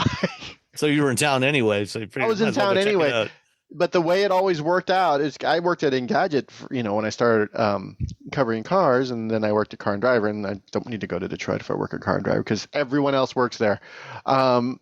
But every year they were like, "Hey, are you going to go to the Detroit show?" And we fortunately had 2 people at Engadget who lived in Detroit, so there was absolutely no reason for me to get on a plane, fly to Detroit after spending 9 days in Las Vegas, and then covering cars. We had someone there. And then most of the time, there wasn't really that much news anyway because everyone was going over to CES where they get a much larger audience of people to cover them.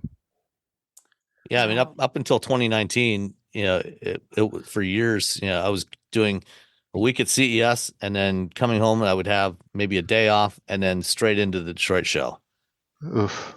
I can't believe they did that until this podcast I had in my head that I thought it was the media day that overlapped. Oh my gosh. Yeah. It's for the peoples.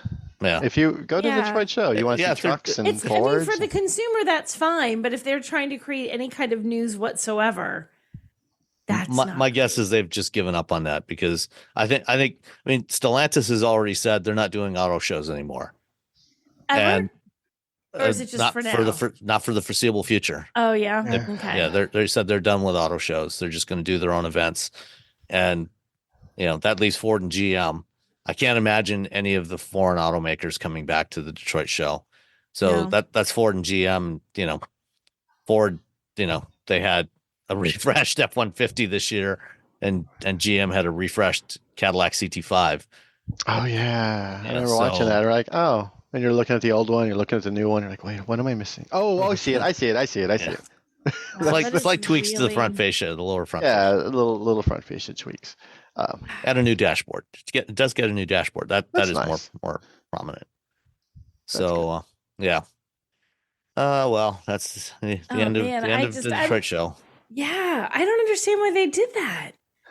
Why? The winter is so. Maybe you need. I don't. Do people need something to do in the winter? Yeah, I mean, as a consumer show, it actually makes more sense to do it in the winter. I get that. I get the winter move. It's the overlap I don't get. I guess I just totally don't care about the media coverage. It probably has to do with availability of the convention center. Yeah, and just the dates that it was available. Those were the dates they could get. They probably couldn't do it a week later or 2 weeks later. Is it at the? It's downtown, right? So I think the battery show is going to be there too. So yeah, the battery show is actually moving to Huntington Place, but that's in September. That's in September. Yeah, thank God. So with the original dates that they had planned for the show for this year, so the 2024 show auto show isn't happening, but it was going to be like on a couple of consecutive weeks. Or there was going to be like a week in between the battery show and the auto show, but now there's just not going to be an auto show. In September, it'll just be in January. Yeah. The battery show's in October this year, so it's going to be a little bit colder. Yeah. All right. Well, okay. No, not necessarily. October was pretty warm here. That could be nice. Oh, okay then. Yeah, October's pretty nice around here. All right. I just want Mike Austin to bring his Honda Beat so I can drive around the parking lot again. I just want an opportunity to drive Mike Austin's car around. That's all I care about. If it's on, it's going to be fine in October. I'm fine. Yeah, you'll definitely be able to drive that around. Whew. All right. Android Auto.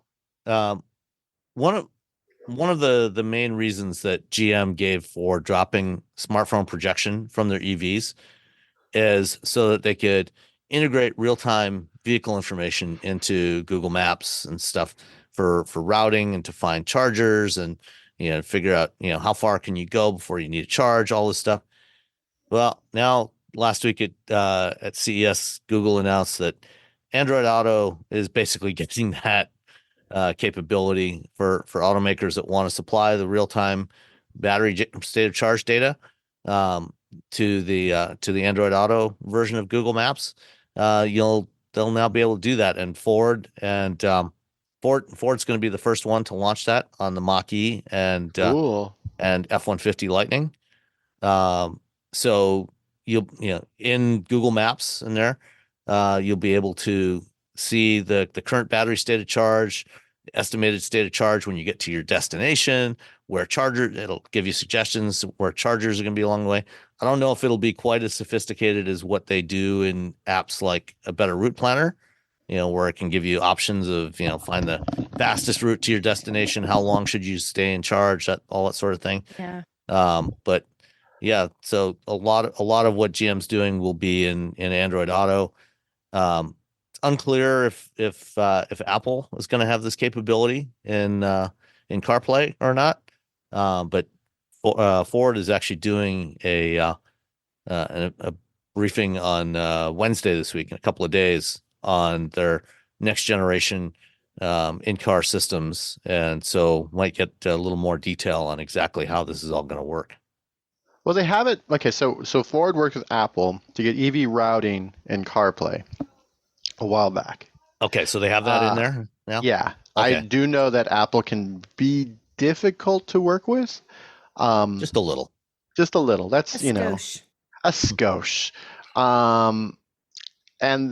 But with Google Maps, it's only on the Android phones too right now. It's not on Apple phones with CarPlay. iPhones? With Google. Yeah, it's not iPhones. That was Apple phones. So it's not phones. there. I heard you get stuck. iPhones.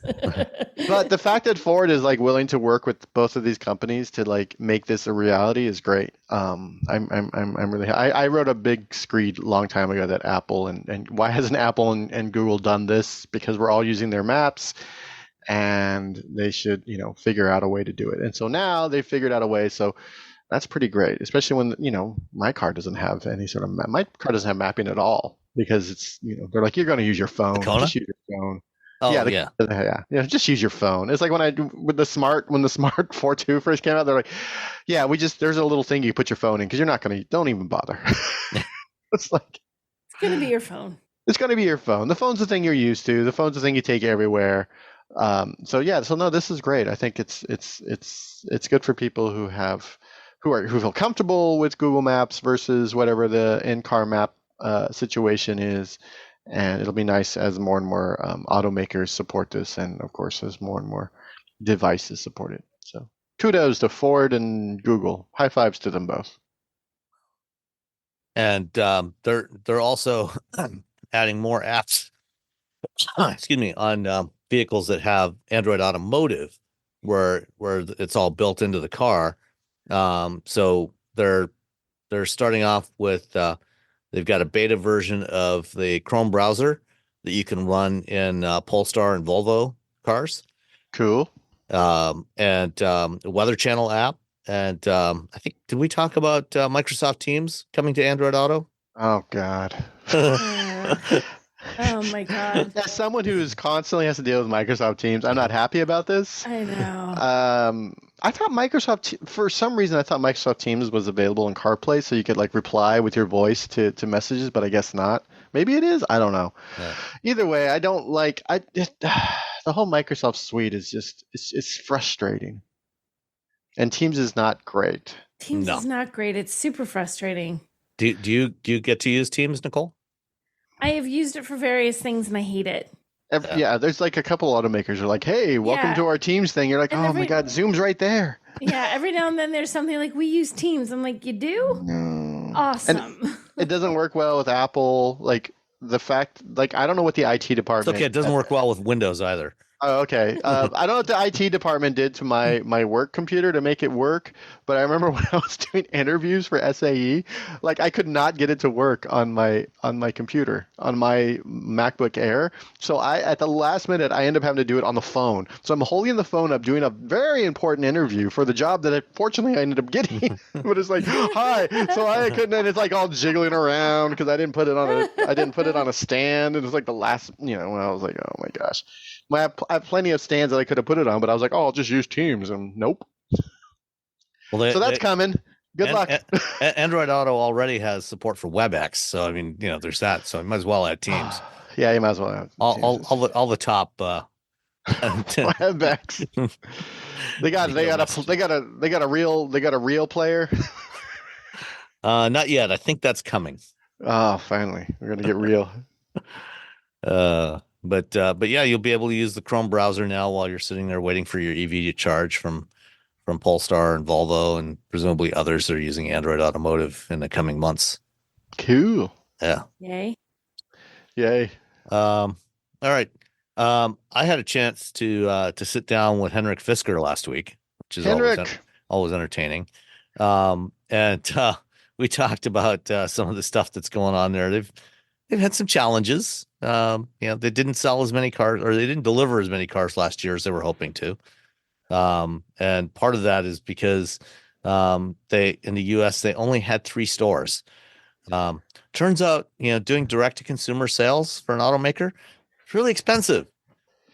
And you gotta lease some land, you gotta hire some people, you gotta train the people, now you're taking all you that buy tools and equipment, and you gotta buy the tools, or you could just say, hey, you want to be a franchise like a Subway or a McDonald's. Yeah. And I mean, everybody, all these startups thought, we'll just go the Tesla route and just sell EVs direct to customers. And it worked okay for Tesla, because when they did that, they were able to get basically free money from the stock market. It's like, we need a couple $1 billion more to build more dealerships or whatever, and or more stores and service centers, and so we'll just sell a couple $1 billion worth of shares to the market. But now, the market's not so strong anymore, so companies like Fisker can't do that, and VinFast. If Tesla were to launch today, they'd be hosed. Yeah. They'd be like the same boat as everyone else. Yeah. They'd be like, oh gosh, how are we going to do this? So Henrik is hoping to have 50 dealers by mid-year. And so I've got the interview I did with Henrik last week. And we'll run that here. Before we do that though, anything else you guys want to talk about? Oh, we didn't talk about the VinFast Wild. It's wild. Yeah. You know what? Okay, so I went to the VinFast to the booth, and they had the Wild, and it's definitely a concept car, and it's pass through, and the doors, suicide doors in the back, and all the fancy things you see in all the concept trucks. I didn't care, because the VF3, the teeny tiny little VinFast, is my favorite thing in the whole world. I don't care. Really? It's so cute. Like, it's just enough room. I don't think it has back seats. I don't know. I couldn't see because it was dark, but I could put the dogs in the back and just drive around my little 2-seater. We could go to the park. Like the Honda Mini E or the Honda E. It was like a Honda E and a Jimny had a baby. Like, they got together, they made sweet love, and then you get the VF. I just Googled. It's adorbs. Isn't it adorable? It's super cute. Like, I shouldn't have rear seats. I hope it doesn't. I don't know. I didn't really even look it up because I'm lazy. But you could throw some people in the back, throw some dogs in the back, or put a bag of something, a small bag of stuff, and you just cruise around town like a cool little EV.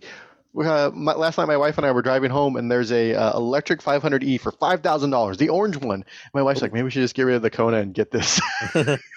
I'm like, well, it only has like 80 miles of range. She's like, yeah, that's fine. This is the same, when we first got the Kona, she's like, oh my God, am I going to be able to make it work? This is 125 miles of range. Yeah, see? It's perfect. Oh, and it's a 4-seater. Oh, it does have a back seat, Rob. Just fold it down or take it out. Boom, done. Problem solved. Those back seats are going to be too small for adults anyway. Yeah, this thing is really small. It's tiny. Yeah, it's teeny tiny. Yeah, teeny tiny. Look at it. It's beautiful. It's cute. It's I don't know. I think you wanted. I want everyone to make it. I think VinFast has a lot of capital. Mm-hmm. Behind them, so they had the opportunity. I think they were too soon with the drive program. You can't tell us that better cars are being taken off a boat in San Francisco while you're doing your drive program. I think that was an error on their part. I haven't driven anything new from them, so the newest versions of the cars, the ones that apparently are better, that they told us to our faces, these are the better ones, but you're driving the old ones. So you should go down to the dealer and take one for a test drive. I should go down. There's literally one down the street from my house. But when Hyundai came over to the United States, those were horrible cars. Yeah. Just complete trash. Like no one should have bought those. I think VinFast got off to a really rocky start because of that too early. Too early. I said at the time, like, just let it cook for another 6 months. You guys, this isn't ready. Chill. This is just not ready. Like, hold off. And they didn't. I think if they'd held off, it would have been an entirely different launch experience.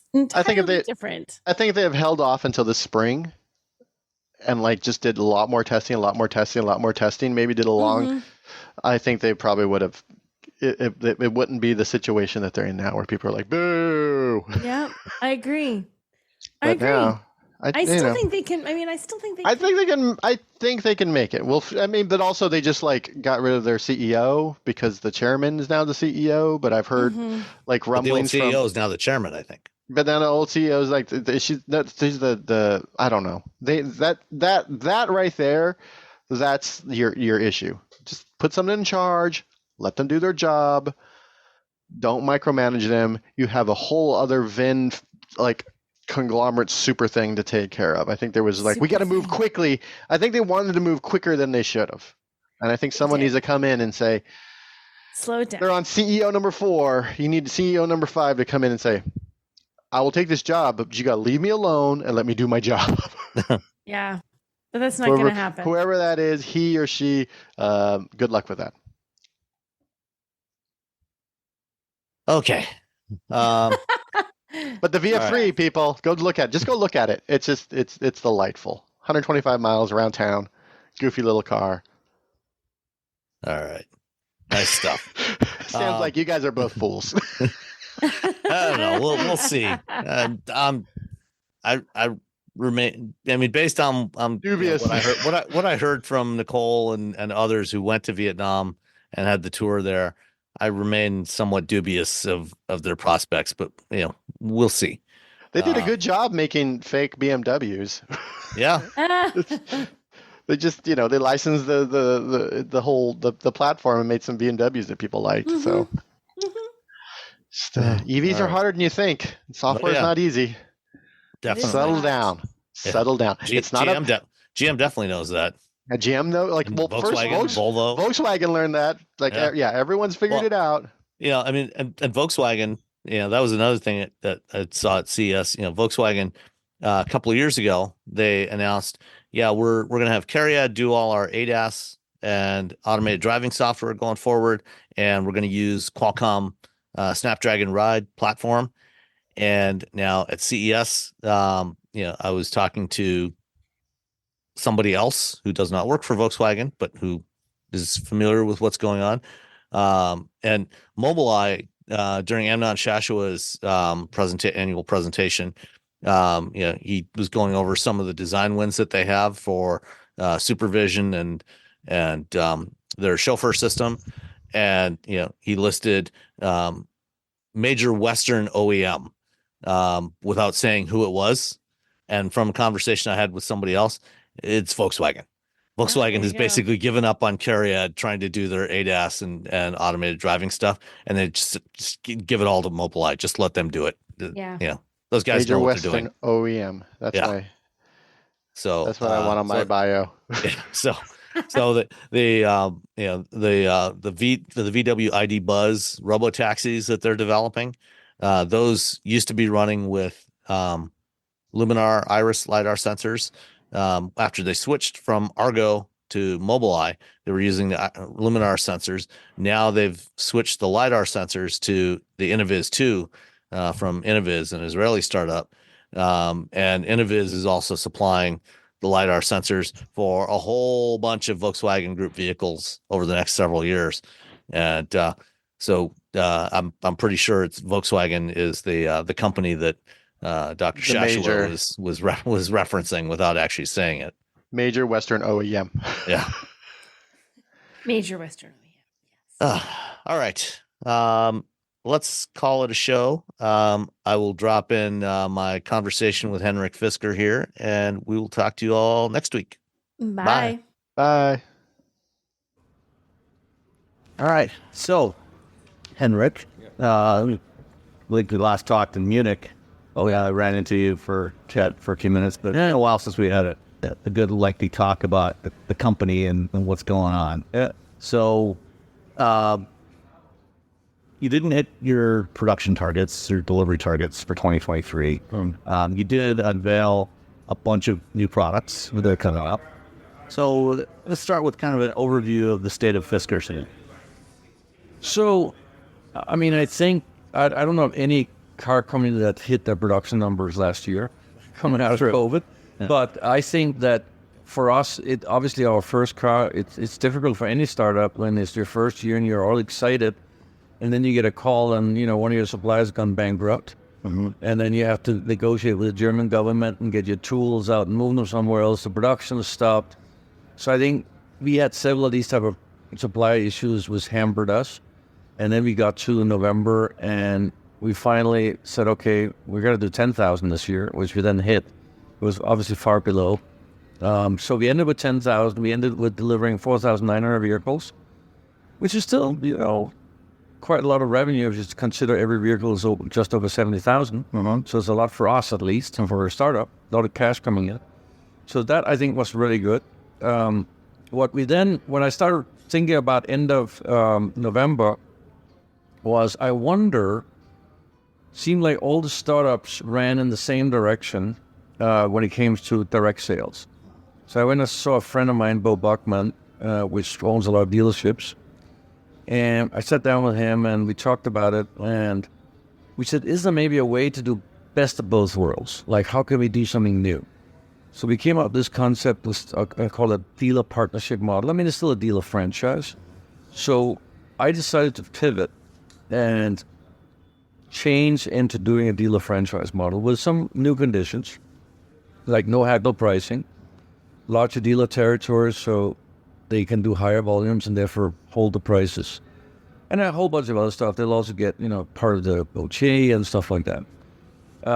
And the reason I did it was because I really realized as we had produced all these vehicles, it was a bottleneck for us to get them to the customers because we actually have orders for a lot of these vehicles. Mm-hmm. But we can't get them fast enough out because we only have a handful of locations in the U.S. And it's just not enough. I mean, the U.S. is gigantic and you suddenly are finding yourself shipping a car 8 hours to a customer, whereas a normal dealer calls the customer and they come in half an hour, they pick up the car and they're gone. So I realized that bottleneck we have to change. And yes, if we spend 2-3 years on billions of dollars, we can do it. But I don't think we have this time anymore, and we also don't have a 0% interest rate.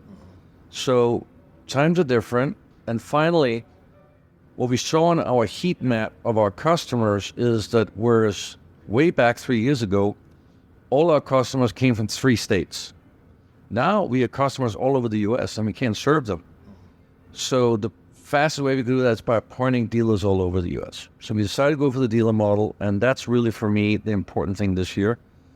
How can we get up to deliver? We want to do tens of thousands of vehicles. We can only do it if we go to a dealer model. And service is the second part. We have now passed and exhausted, I think, all the early adopters. And now when you talk to a normal person living somewhere, they go, oh, so where am I getting the car serviced? The early adopter wasn't so interested in that. Yeah. Well, we'll figure it out somehow, Yeah. Well, it's not like, with the Karma or the original Tesla Roadster where, those customers were more likely to have multiple vehicles. They had multiple vehicles. They didn't care. Something closer to a mainstream. Now you have mainstream people like, I'm going to drive every day in this car to work. Where am I going to get service? I can't afford to have this down for 3 days. Yeah. So that for me is another point of having the dealers do service, taking care of the customer. So that was another part that we wanted to get out of this. So I think this for me is the right decision. We went a lot through the financials.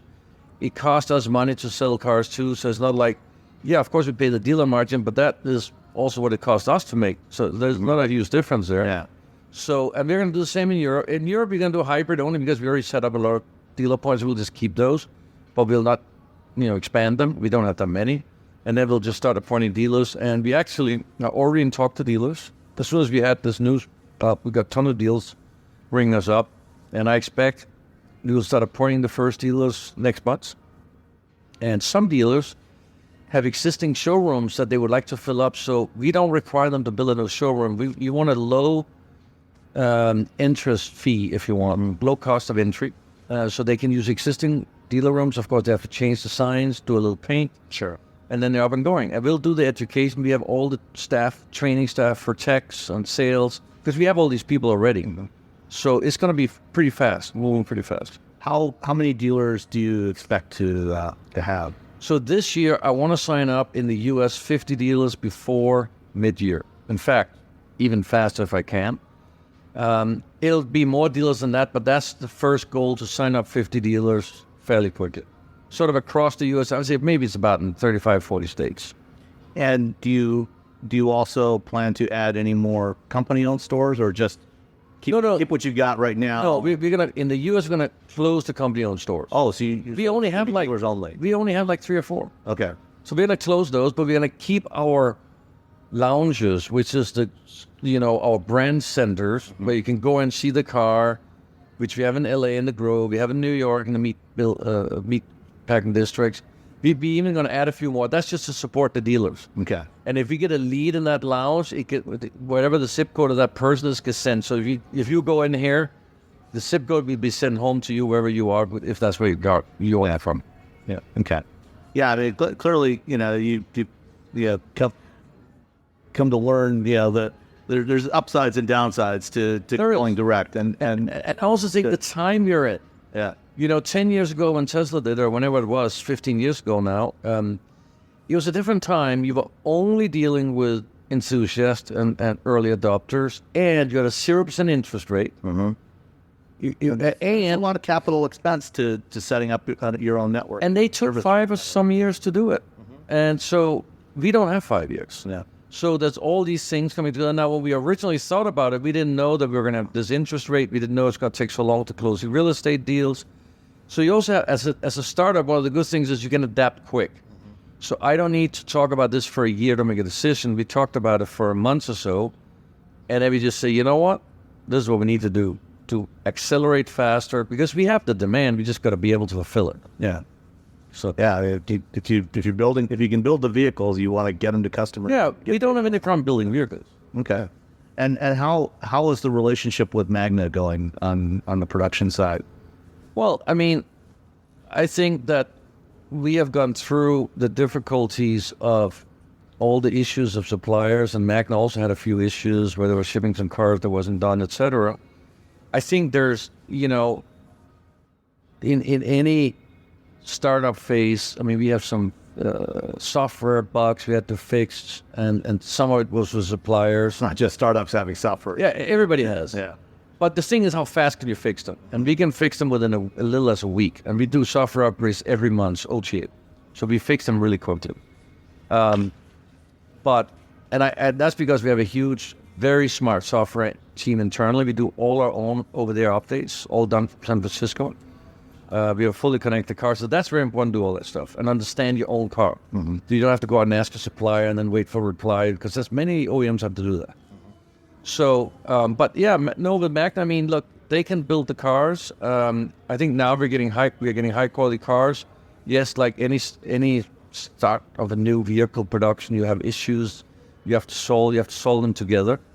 And you just have to get on with it and do it. It's not easy, but I think we have done it. It's there. We got a great car. If I look at the quality of that car, I mean, it's built on by the same people on the same line than a Japanese and German automaker. And our car is to that quality standard. And that's unusual, not only for a startup. And that's certainly one of the advantages of working with someone like Magna Steyr. I mean, they've been building vehicles for a lot of different OEMs for decades. Yeah. So it's a high quality car. And people actually comment on that. Mm-hmm. They're like, wow, this car is solid. Mm-hmm. That's one thing they notice. And we have a lot of people from German premium brands. So it's almost like they actually came in thinking, I wonder, I took a chat, and they go, wow, this thing is really solid. It's almost like they got surprised, even though they've been used to it. Yeah. So besides that, kind of what's the feedback been like from customers? Well, I think we have a multiple. We have a lot of people who love the car. They love the way it drives. They're surprised it drives better than the previous car they had. Mm-hmm. Some of them had electric cars. Some of them had gasoline cars. Some of the people were maybe not as early adopters as we thought, so they have been, it's been a little tough for them to deal with this sort of over-the-air updates. Remember to push the button and seeing some stuff come up and all that. So we have had some needed more guidance and help than others. Because we also had people who came in sort of they call it electronic car for the first time. Like they've never, they came in with a traditional gasoline car. Yeah. And now they're like, wow, I mean, I remember one guy was telling me, so how do I need to go to the dealer to get the over-there update? No, over-there means you get it over there at home. Oh, really? You just push there, but then you have to keep so the thing is you have to keep the car locked. And we had a thing where you had to keep the car unplugged to make it work, the software update. And that caused a bit of issues because most people, they plug it in at night. Sure, yeah. I mean, and then you forget. That's what you're taught to do when you get an EV. You plug it in at night. So now we're making a software update that comes 29th of January where you can leave it plugged in. Okay. So, we had to make this learnings you get when you get out in real life. I mean, just some few dumb things that you think, oh, why didn't you think about that one? Yeah. But it was apparently difficult, but we made it happen now. So there's been a lot of stuff that together with our customers, because customers give us feedback about certain things. And some of them have been like, oh, yeah, we actually didn't think about that. So, there's been a few things like that where you just have said, oh, yeah, but you kind of didn't really know it because EVs are still new. And if you know EVs, then you say, oh, yeah, it's normal to do this. Then you push that button. But somebody who's never done it and never have a car with over-the-air updates, it's just... Which is the vast majority of people out there. Yes, exactly. We kind of forget it when we're in this industry and you talk to early adopters every day. And, some of the early adopters, I mean, they put a tripod on the rear seat during the night running so they could see what happened with it's on the internet. And, I mean, that's the type. So you got that type. And then you got the normal person who just wants to have a car. Yeah. And they don't want to have any, they don't have time to learn. They just tell me what do I need to put in gear, okay, fine. And that's it. They don't need more of that. So you got very extreme. So of the customers, you delivered nearly 5,000 vehicles so far. Of that customer base, who are those customers? I mean, you said, some of them are obviously new to EVs, new to modern digital vehicles. But, where else are you seeing customers coming from? So we see sort of, I mean, if you leave it out the early adopters, because there's less and less of those, I would say we see sort of, I mean, there's many different nuances, but if I take sort of two types, I would say one, if they come from an existing EV, you see some coming, if they come from an independent brand already and have driven those EVs from a non-traditional automotive OEM, there's mainly one brand, there's not too many of those. Yeah. They don't want to go back to a traditional OEM. And they like the look of our car. They like to try something new. And they like the idea that we're independent. So that's one type of buyer. And they're pretty seasoned with how things work and all this type of stuff. Then you have the buyer coming from the OEM, traditional OEM. And many of those, what happened was, and I talked, like for someone in Germany, I talked to three of them because I asked, can I get three random numbers? And the most interesting was a 70-year-old guy that had driven a BMW for 40 years. I mean, had only BMW for 40 years. And finally, he discussed with his wife, said, you know what, we should really think about being sustainable. We should get an electric car. And of course, BMW electric car, but it was such a huge change. He said, I want to sort of see what's out there. So for the first time, I actually did research. What is out there? And your car popped up somewhere. So you said, oh, it looks really nice. So you start reading about it and all the stuff it had. And I said, I've never had a car with all these interesting things like California mode, taco trays, all that stuff. So he's like, this is really interesting. And then he's like, you know what? If I'm going to take such a huge risk, because I asked, why didn't you buy the BMW electric car? He goes, it's like the same as I had before. Like, now I could really try something new.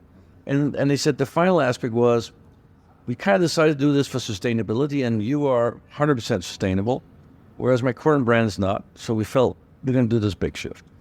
So we have people that sort of finds us because they read articles of somebody written, but it's done by research. It's not because they know our brand. Right. And a few have followed it. So then we had some that followed us, of course. But many of those, and they're coming from the premium brands, European, and they just Googled us and figured it out and like, whoa, it's interesting. Fair. Looking ahead now, how many vehicles do you think you're going to be able? How many Oceans do you think you'll be able to deliver this year? And do you see the customer base evolving from what you've got now, or kind of just more of the same? So your question was deliveries. So on deliveries, once we have the dealers up and running, I don't see any issues anymore with bottlenecking deliveries. So then it's just down to sales and production. And I think that we will continue to accelerate production via very variable with Magna. They can scale up, obviously to a certain extent. Then we have to go to suppliers. Yeah. So I think we'll be doing really good. We haven't given a forecast. We won't do that until our earnings. Okay. But I see this as being a great year, an incredible year. And I think mainly because now we will be able to have that outlet of the dealers to be able to help us getting the car. One of the other things with the buyer now being more traditional, they want to go to a dealer and drive the car and get it explained. A lot of our first customers never even drove the car. They ordered it, we shipped them to their home, and that was it. Yeah. But and now you want people to come in and they want see to some of these cool features, the rotating screen, the California mode. They want to come and see it and experience it. They want to take it for a test drive. How is it to drive an electric car? I never did it before. So it's a new kind of demographic, and also they're spread more. Mm-hmm. What we are seeing is it used to be just California, Texas, and Florida. Now it's spread. Mm-hmm. I mean, it's not evenly spread, sure, but it's definitely spread. We have, I would say, customers in every state. Okay. Almost nobody in North Dakota and South Dakota, but anyway, I think there's like 3 EV chargers in North Dakota, maybe. It might be the owner that ordered one. That's. Do you expect to start delivering some of the other trim levels this year besides the Extreme? So we delivered the first Sport and Ultra last year already. And yeah, we are now, Ultras in the US just because of shipping. Sorry, the Sport because of shipping a little behind, but I think we already have Ultras here. Okay. So yeah, they're going out now full speed. Okay. Now as we speak. All right. Yeah. So last year you had an event where you showed off a whole slew of vehicles that are coming in the next couple of years. Yeah.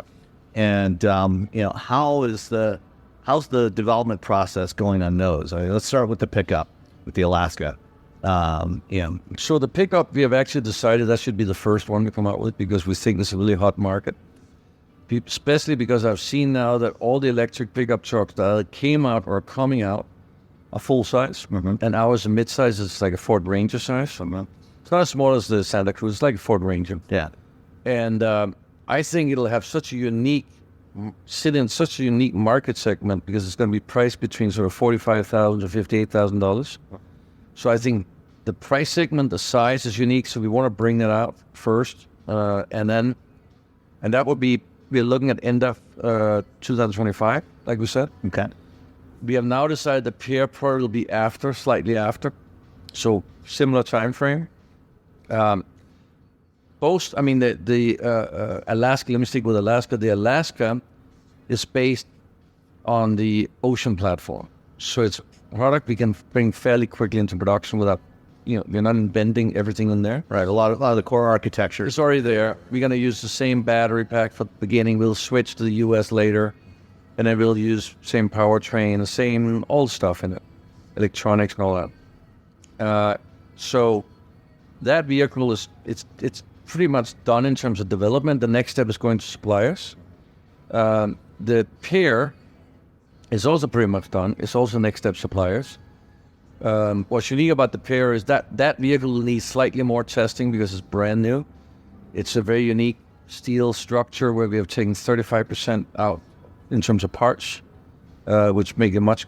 There's a lot of interesting details about the way you design that with having parts that are interchangeable. The cars. So that's really a low cost, amazing, but still being a quality vehicle. We're looking for a partner for that vehicle because we're on doing really high volume.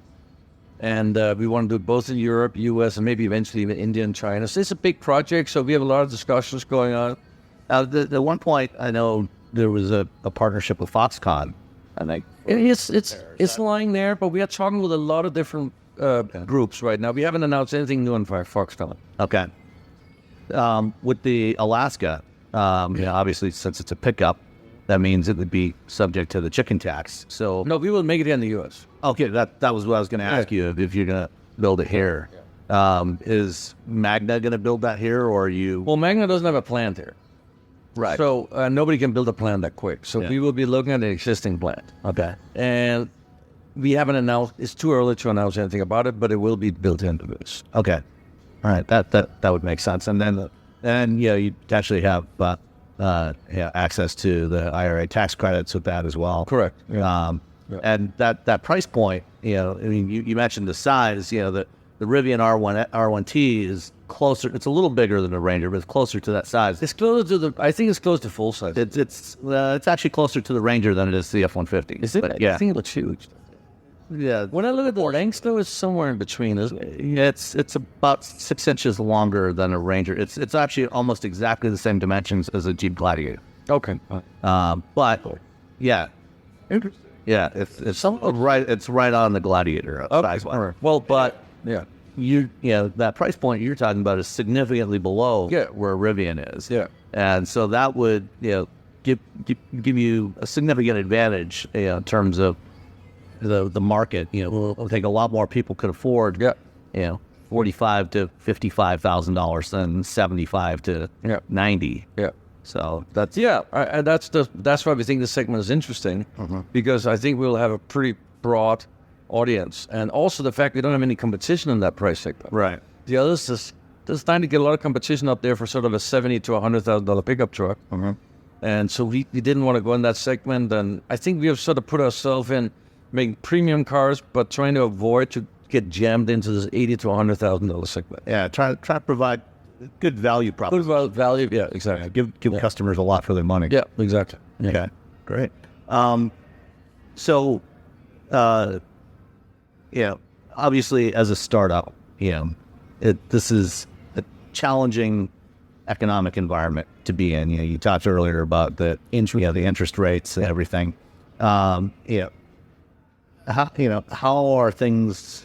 To the degree you can talk about it. I don't know how much you can say right now, in terms of the financials, but do you feel confident that you'll be able to generate enough revenue from the ocean this year to really be able to sustain the company going forward without potentially taking on debt or new capital? Yeah, I do. I mean, it all depends what you want to do. I mean, anybody can spend a lot of money in the car industry, so you have to size your business requirements to, what your abilities are.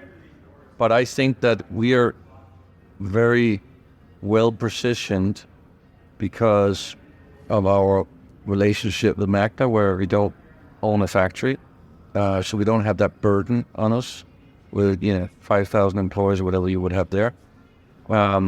Secondly, I think that our vehicle makes enough high volume; it brings in a lot of cash to us. And third, I've already said publicly we're looking at partners that you would consider. Yeah, we're clearly going to need some additional manufacturing partners. Yeah, and manufacturing partner comes other things. You're probably paying for things together and stuff like that. So I think we will size my answer to this will be we will size our business to fit in the environment we're in. And I think that's one of the advantages of being a startup. I mean, that's what we have done with going with dealers. I'm not sitting here and saying, we decided on no dealers, now we're going to stay with no dealers even if we're not going to make it. So we decided, no. We have to change because we have to follow and look at what is reality in the market. Nobody knew what the interest rate would be. Nobody knew what the competition would be. Nobody knew, the sentiment in the world or, whatever might happen. So you have to adjust to that. I mean, maybe somebody had a plan about selling cars in Russia, but they aren't going to do that right now. They have to change that idea. So I think we're adapting to what fits in the current environment. And that was one of the reasons we always said we were we were set on going into Europe because we wanted to have that Europe angle to be able to also offset if there's change in market condition between US and Europe. And by the way, what we have seen is UK, for some reason, are really taking off for sales. We're doing great in the UK. We're doing great in Norway. So, there's certain countries that just have picked up. In the US, what we saw was scattered out our orders. We thought they were all going to be, if you remember way back, I think Tesla sold all the cars in California for the first year. I mean, if we could have done that, I'd be like, oh, if I could have sold all my cars in Austria the first, just rolled them out of the factory and didn't people, that would have been so easy. Yeah. But that unfortunately was not the case, right? Yeah. We had to get them on a ship and a plane, on trains and get them over here. So, you have to ultimately, you have to take advantage of being a startup by reacting to the environment. And that's what our plan is. That's what we're doing. Gotcha. Yeah. Great. All right. Anything else? No, I think this is the biggest thing, actually. Yeah. So Being flexible and being flexible. responding to the changes. That is how we're going to survive. And that's our difference to being a huge car maker, where they can do that. Yeah. Right? They have to, and you saw how they plan certain things, and then now they're cutting EVs out and making all these, they have to do this super long-term planning, which we don't have to do. No. We're much more agile. I think to a certain extent there's an advantage for us that there's been these cuts in EVs, because suddenly maybe now we are coming out with some cars that won't have too much competition. Yeah. Which is great. Yeah, certainly, the Alaska is potentially in a really good spot because there's, at least right now, there's nothing else quite in that. There's nothing really in that segment on that price range as an EV. Yeah. So you just got to find a place to build it. All right. Good seeing you. Henrik. All right. Take care. Good to talk to you. Thank you. Thanks, Matt. Everyone's talking about AI these days, right? This season on Compiler, we're diving deep into how AI is reshaping the world we live in. Join us for a new season of Compiler, an original podcast from Red Hat. Subscribe now wherever you get your podcasts. Owning a boat comes with a number of perks, like being able to fling your favorite fishing rod around. And here's another perk. Geico's boat insurance covers your boat and your belongings. And with specialist support from agents that are as passionate about boating as you are, there's so much value that you'll want to high-five someone. But not while you're holding your fishing rod. That's a prized possession. So hold on tight with both hands and keep it covered through boat insurance. Get more with Geico.